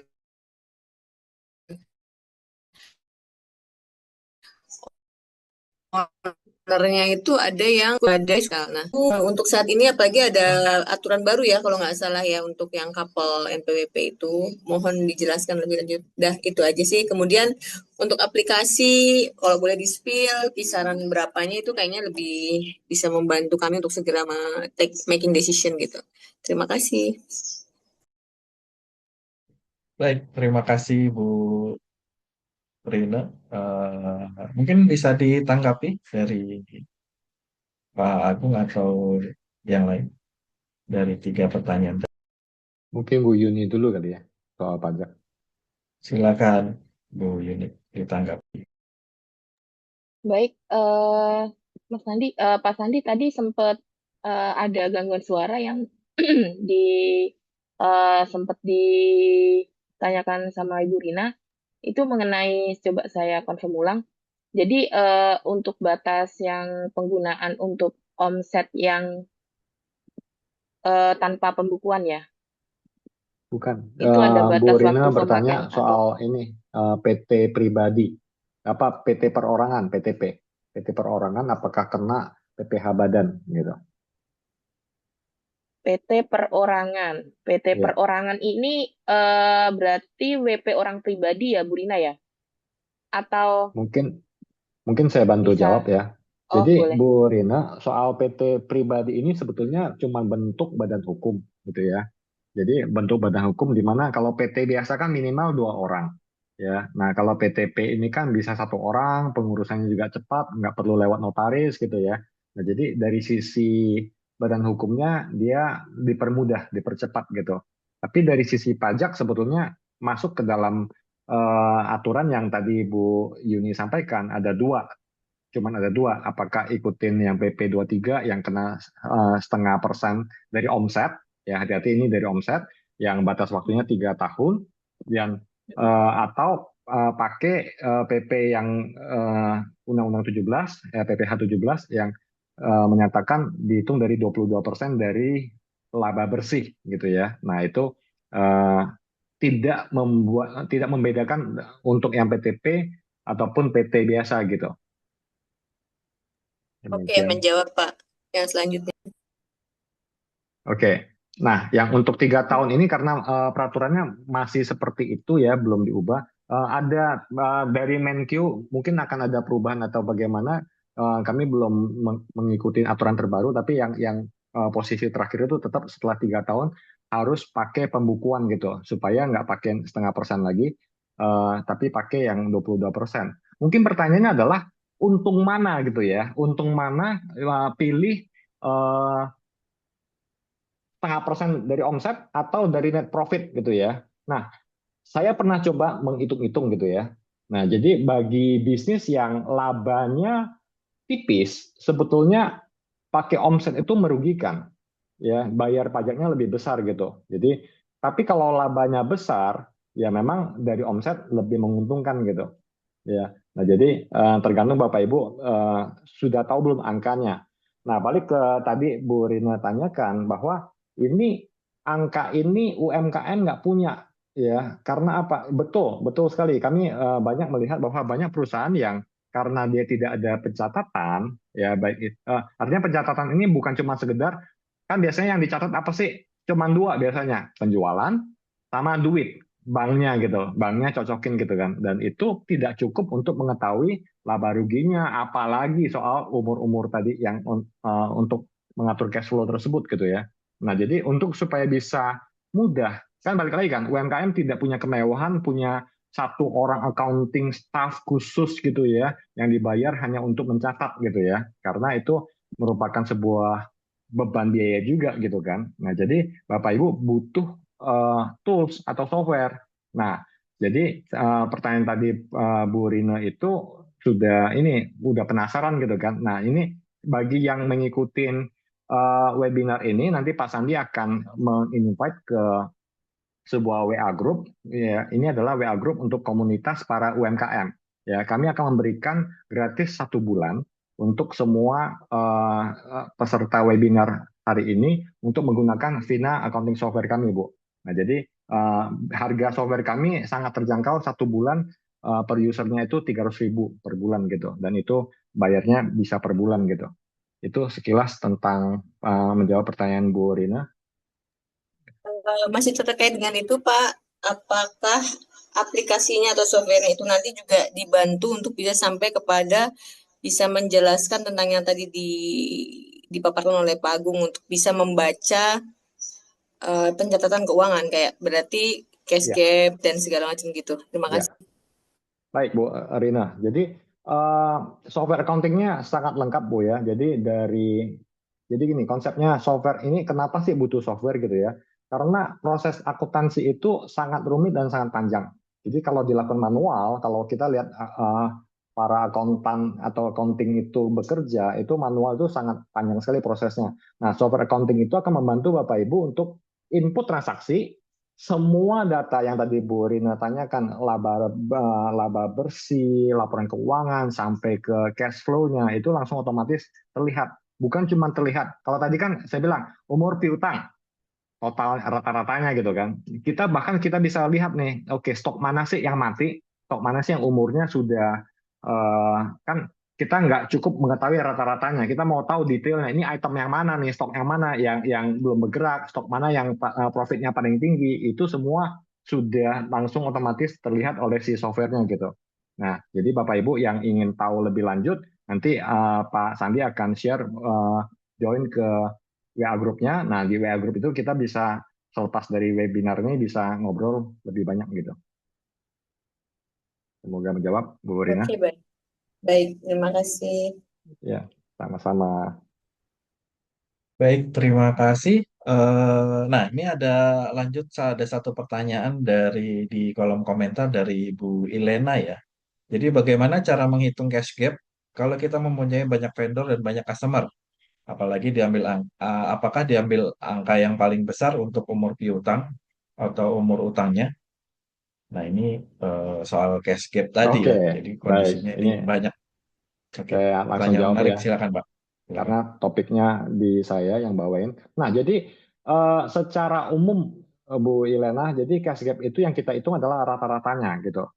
Nah, tapi kan rata-rata ini tidak bisa kita kontrol. Yang kita bisa kontrol, yang tadi pertanyaan Bu Rina tadi, berarti kan kita perlu tahu ada apa yang bisa kita kontrol nih. Nah, jadi misalkan banyak customer dulu deh. Jadi customer itu kalau misalkan bisnis kita ada piutangnya kan, umur piutangnya masing-masing customer kan berbeda-beda. Kita biasanya untuk mengurangi umur piutang ini kita mulai dari customer yang paling lambat bayar, ya karena kita beresin itu rata-ratanya akan otomatis berkurang. Nah jadi kita bisa tahu umur rata-ratanya. dari software gitu ya. Tapi untuk mengontrolnya kita harus melihat per customernya atau per vendornya atau persediaan berarti per barangnya, barang yang mana nih yang kita mati yang nggak bergerak kan. Nah jadi yang kita perlu tahu angkanya rata-ratanya untuk bisa tahu kita ada improvement atau enggak lihat dari rata-ratanya. Tapi untuk mengontrolnya kita akan lihat ke detail ke masing-masingnya gitu. Demikian dari saya. Cukup menjawab Bu Ya, Ilena. baik. Bu Elena cukup menjawab atau ada pertanyaan lain mungkin?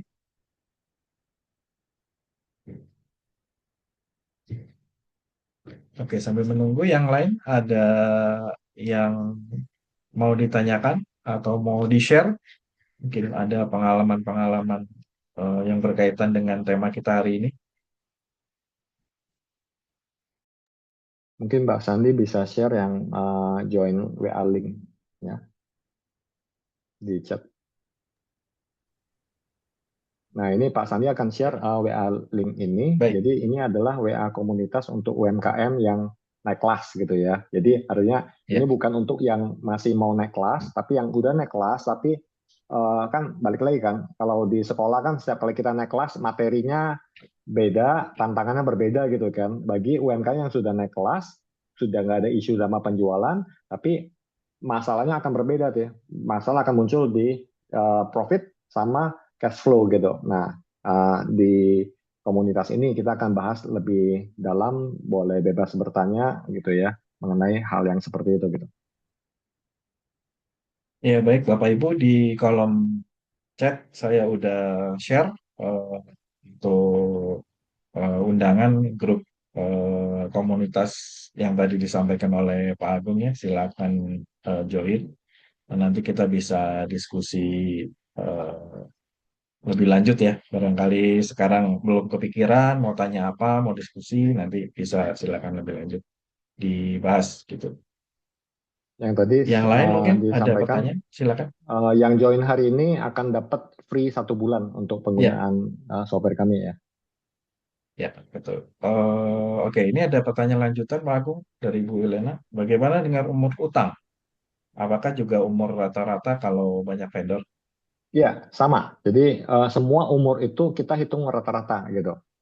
Ya, jadi semua dirata-ratain, kita dapat nih baseline kita, angka kita sekarang ini berapa gitu. Nah, jadi tapi yang tadi saya sampaikan, setelah itu kita perlu mengelola ini gitu ya, dan supaya si apa per masing-masing vendor gitu.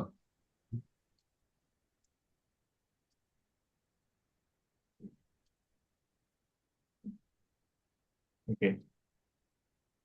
Baik, Bu Elena, terima kasih atas pertanyaannya. Ada lagi yang lain? Ya, baik Pak Firman, boleh nanti untuk rekaman dan lain-lain bisa eh, kita share ya. Nanti kan nomor WA-nya ada. Kita share di grup WA nanti. Ini Bu Rina ada pertanyaan lagi. Pak Agung mungkin boleh di-share syarat yang dimaksud kriteria sudah naik kelas.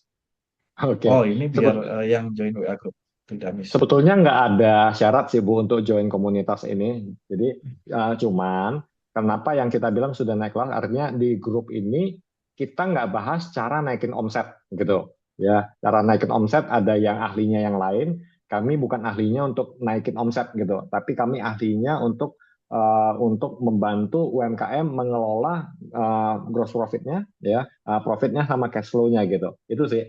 Jadi bagi yang belum naik kelas, belum saya, tapi saya sudah mau kelola ini, ya nggak apa-apa juga sebetulnya. Ya, jadi ini bukan sebuah apa, bukan sebuah batasan bahwa oh nanti yang belum naik kelas nggak boleh naik. Oh bukan bukan, bukan itu kok. Ya, Oh, berarti Ya, beda malah antara naik kelas sama naik omsetnya tadi. sama Pak. Ya, definisinya sama. Maksudnya yang naik kelas tuh yang udah nggak bergelut dengan penjualan lagi gitu. Jadi sudah punya produk unggulannya, pasarnya sudah ada gitu kan. Tapi kewalahan dengan uh, sukses dalam tanda kutip itu kan, suksesnya itu gitu. Iya.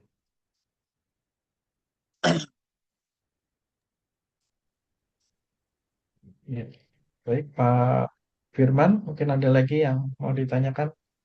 atau yang lain sebelum Ya sebenarnya banyak yang dipertanyakan, tapi bingung Pak, masih bingung Pak yang silakan. ditanyakan apa tuh Nathan. Cuman kan mau catat itu Oke. belum sempat mencatat, masih mendengarkan gitu. Oke, Iya, nggak apa-apa Pak. Nanti iya, silakan join di grup WA-nya ya. Nanti bisa ya, udah. bertanya, diskusi banyak di situ. Iya. Masalahnya ya kita juga orang pengusaha UKM masih pemula gitu Pak. Jadi belajar Ya, mendengarkan itu, menangkap pembicaraan kita itu agak masih sulit gitu nah. Yang mana? nggak apa-apa Pak. Iya, iya. Iya. Ya, Nanti kami video paham Pak. rekamannya Jadi, juga kami akan share di WA Group ya. ya, Ya, ya, makasih Pak. sama-sama Pak Firman. Ada lagi yang lain sebelum kita tutup? Sebentar lagi sudah jam Um, 12.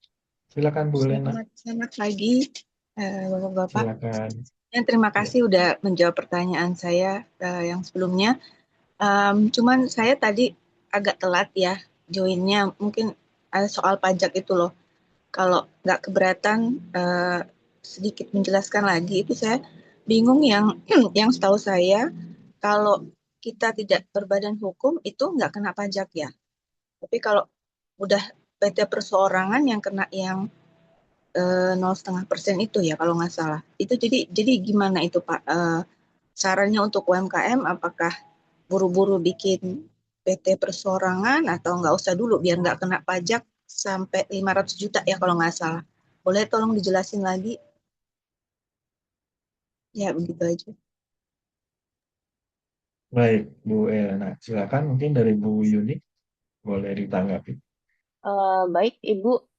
Jadi kalau misalnya untuk yang belum kena PKP ya jatuhnya ya berarti ya masih UMKM ya.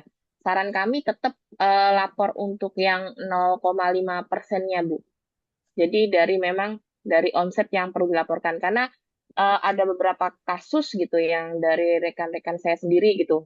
Jadi untuk yang pelaku UMKM ini eh, tetap wajib lapor gitu karena suatu saat dari pihak pajak itu suka datang langsung tiba-tiba ke lokasi gitu kan. Misalnya kalau untuk yang punya resto atau apa, pokoknya yang punya kedai lah tempat atau makan tempat gitu, biasanya langsung mendatangin gitu. Nanti kalau misal tidak ada laporan biasanya nanti akan ditanyakan kapan si tempat itu berdiri gitu, tempat usaha itu berdiri gitu kan. Nanti kita kalau misal nggak ada lapor untuk dari sisi pajaknya yang 0,5%, nanti akan dimintakan di tahun-tahun sebelumnya begitu. Jadi meskipun saat ini belum ada NPWP ataupun belum terdaftar hukum gitu, saran kami tetap ada untuk pelaporan 0,5%-nya itu.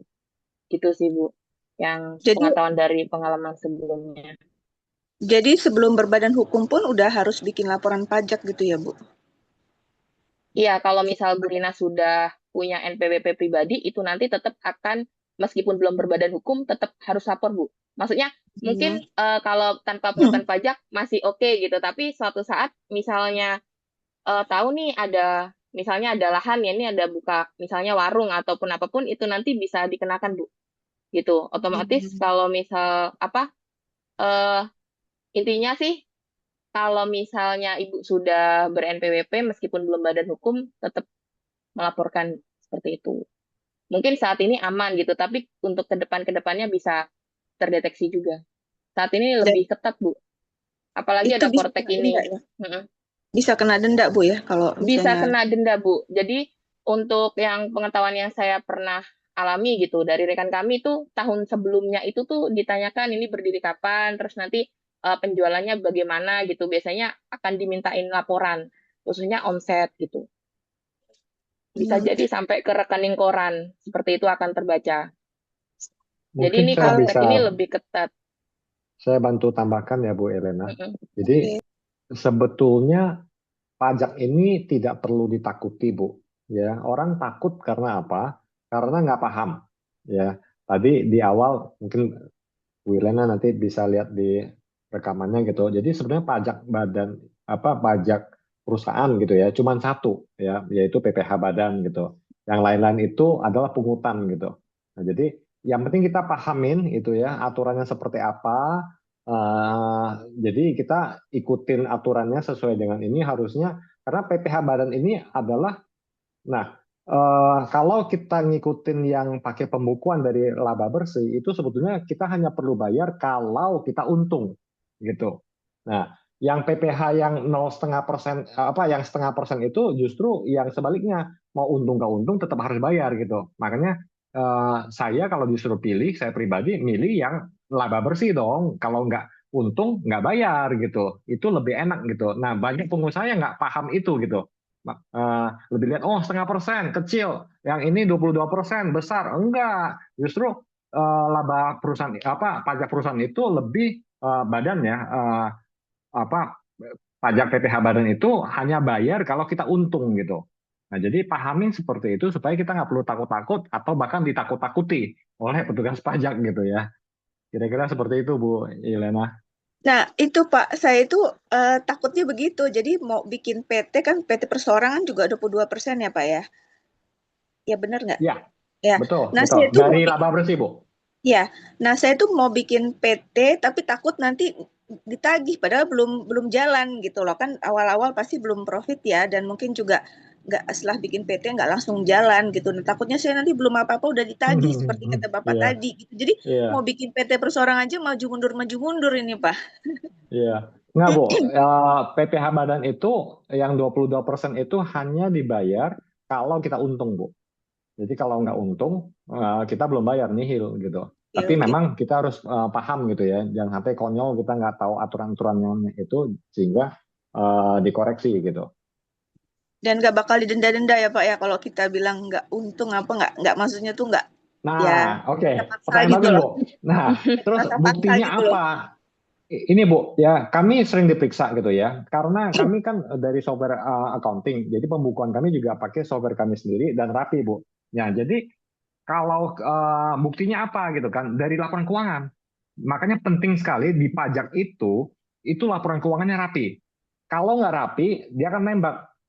Seperti yang Bu Yuni sampaikan, dia akan lihat dari mutasi bank kita, itu kan bahaya kan, duit yang masuk kan belum tentu penjualan semua kan. Nah, tapi kalau laporan keuangan kita rapi, pembukuan kita rapi, kita bisa buktikan dan dia tinggal periksa aja laporan keuangannya gitu.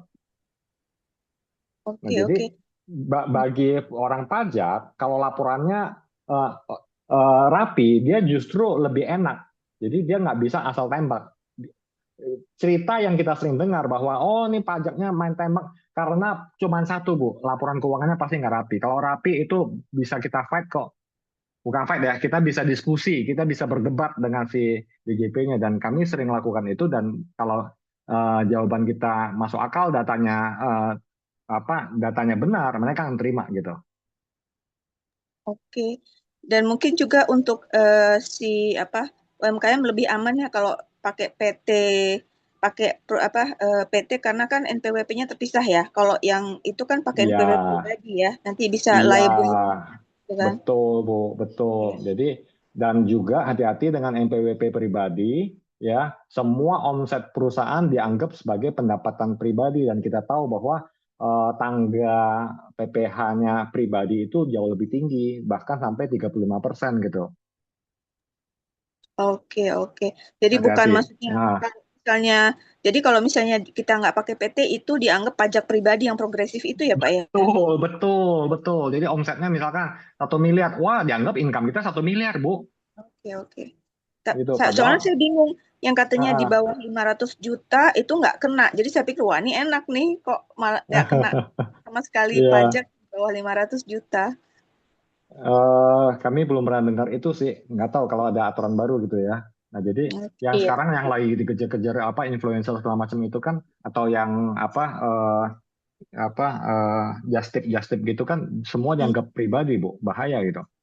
Justru Oke, mengerikan yang pribadi itu terima duit berapapun akan dianggap kena pajak tuh. oke.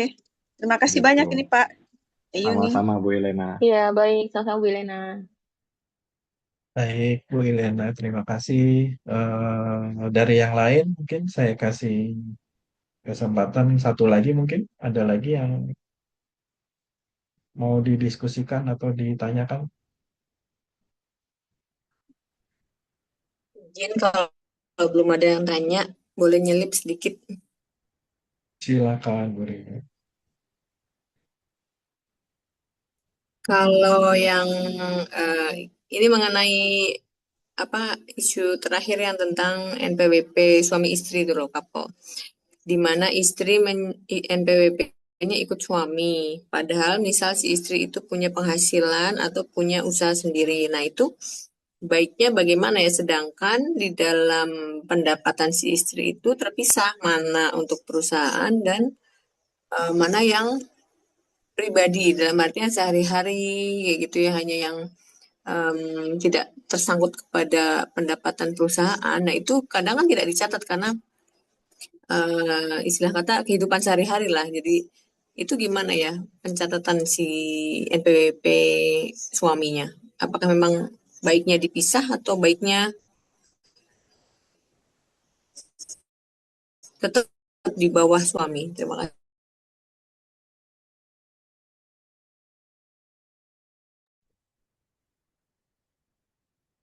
Oke, sudah pertanyaannya. Baik, mungkin silakan ditanggapi Bu Yuni atau Pak Agus mengenai NPWP join suami istri ini ya.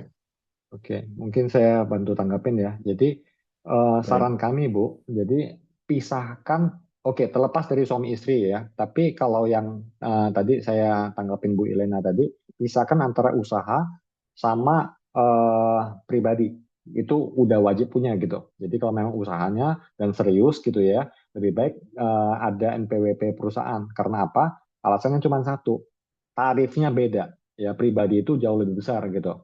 Ya, untuk yang kecil-kecil mungkin di bawah PTKP masih aman gitu. Tapi kalau sudah besar, bisnisnya sudah ratusan juta atau bahkan tembus miliaran, wah itu kalau dianggap pajak pribadi, ingat ya pajak pribadi itu dari pendapatan, ya, dan itu 30% atau 35% dari pendapatan, ya.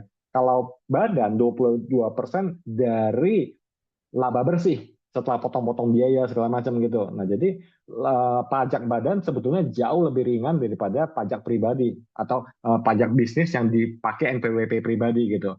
Nah, jadi terlepas dari suami atau istri gitu kan. Nah, balik ke pertanyaan Bu Rina bahwa kalau istri punya usaha terus pakai NPWP suami itu lebih bahaya lagi. Jadi Maaf Pak, saya guys, luruskan dulu. Saya luruskan dulu. ya. Nah, Jadi si istri ini punya NPWP perusahaan, ada punya NPWP pribadi. Jadi yang NPWP perusahaan oke lah, itu sudah di-maintain. Tetapi yang NPWP pribadinya dia under suami. Nah, itu baiknya oh gimana? oke. Oke, sebetulnya nggak ada isu ya. Kalau si istri itu, nah hati-hati. Kalau istri itu tarik gaji dari perusahaannya aman, ya. Jadi kan itu bisa dihitung kan dia kan kena PPh 21 juga yang tadi dijelaskan Bu Yuni gitu ya. Nah, jadi kalau dia dapat dari penghasilan PPh 21 dari satu pemberi kerja, jadi perusahaan dia sendiri gitu kan, itu aman, tidak membebani si suami gitu. Itu bisa tuh. Nah, tapi kalau dia tarik dividen, sorry, dividen sih pajaknya final ya, nggak ada isu. Nah, untuk kasus seperti itu saran saya dia tarik gaji Bu dari si perusahaannya gitu. Jadi dari perusahaannya dia sendiri itu mengeluarkan 1721 apa 1771-nya gitu. Sehingga si suami tidak dibebani. Itu sih. Berarti kalau secara yang pajak pribadi nih, ada penghasilan selain dari perusahaan, itu yang agak repot Agak ya Pak berat. ya jadinya. Iya, bukan repot Bu, berat Bu. Karena ikutin tarifnya si suami. Jadi si suami sudah di tarif yang mana kan, kalau dia sudah masuk ke 30%, jadi berapapun income si istri harus setor 30% gitu untuk pajak. Oke.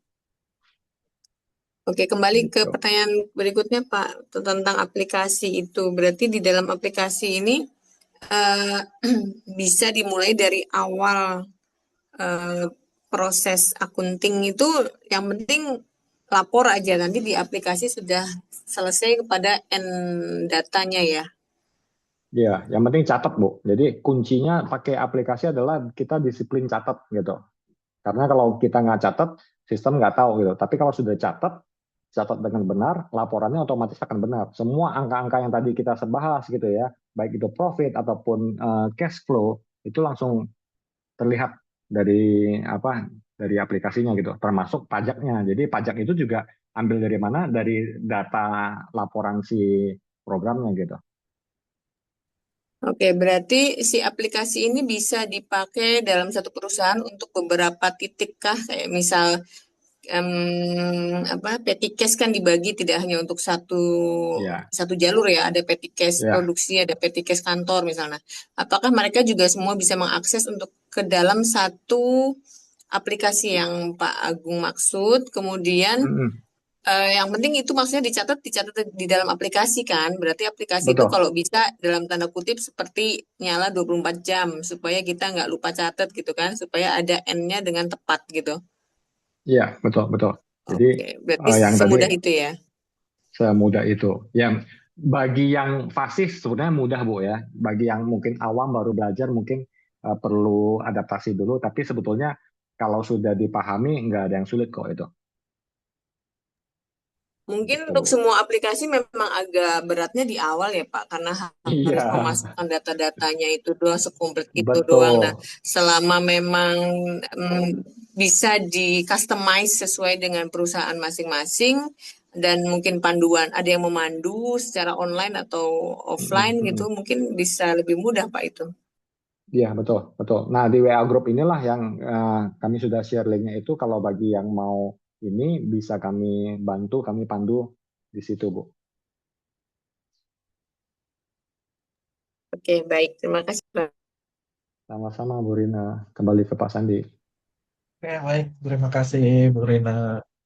Baik, eh, terima kasih atas pertanyaan-pertanyaan yang masuk dan tanggapan dari Pak Agung dan tim. Ya, ini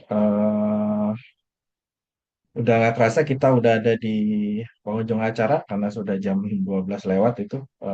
Ya, jadi tapi yang tadi kita sempat sampaikan bahwa ini tidak perjalanan naik kelas bisnis ini tidak berakhir di sini saja. Jadi tadi kami juga sudah share untuk link WA Group. Nanti kita bisa lanjut diskusi di situ. Silakan join. Nanti juga kalau perlu nanti tim kami akan share juga untuk undangannya, undangan grup ke masing-masing WA. Jika ini silakan bergabung gitu karena dari situ kita juga nanti akan memberikan yang tadi sempat Pak Agung sampaikan bahwa kita akan memberikan gratis berlangganan satu CCU user untuk software Vina, software akuntansi Vina selama 1 bulan penuh ya. Jadi Bapak Ibu bisa langsung praktek untuk coba merapikan laporan keuangan tanpa biaya dulu.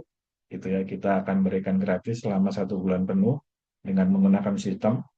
Nah, kemudian yang kedua kami juga tidak membiarkan Bapak Ibu bingung sendiri, gitu ya. Jadi kami berikan juga gratis sesi pelatihan menggunakan penggunaan software Vina ini secara eksklusif nanti oleh tim implementator kami melalui Zoom gitu. Jadi nanti kita akan bahas juga lebih lanjut di WA Group tersebut.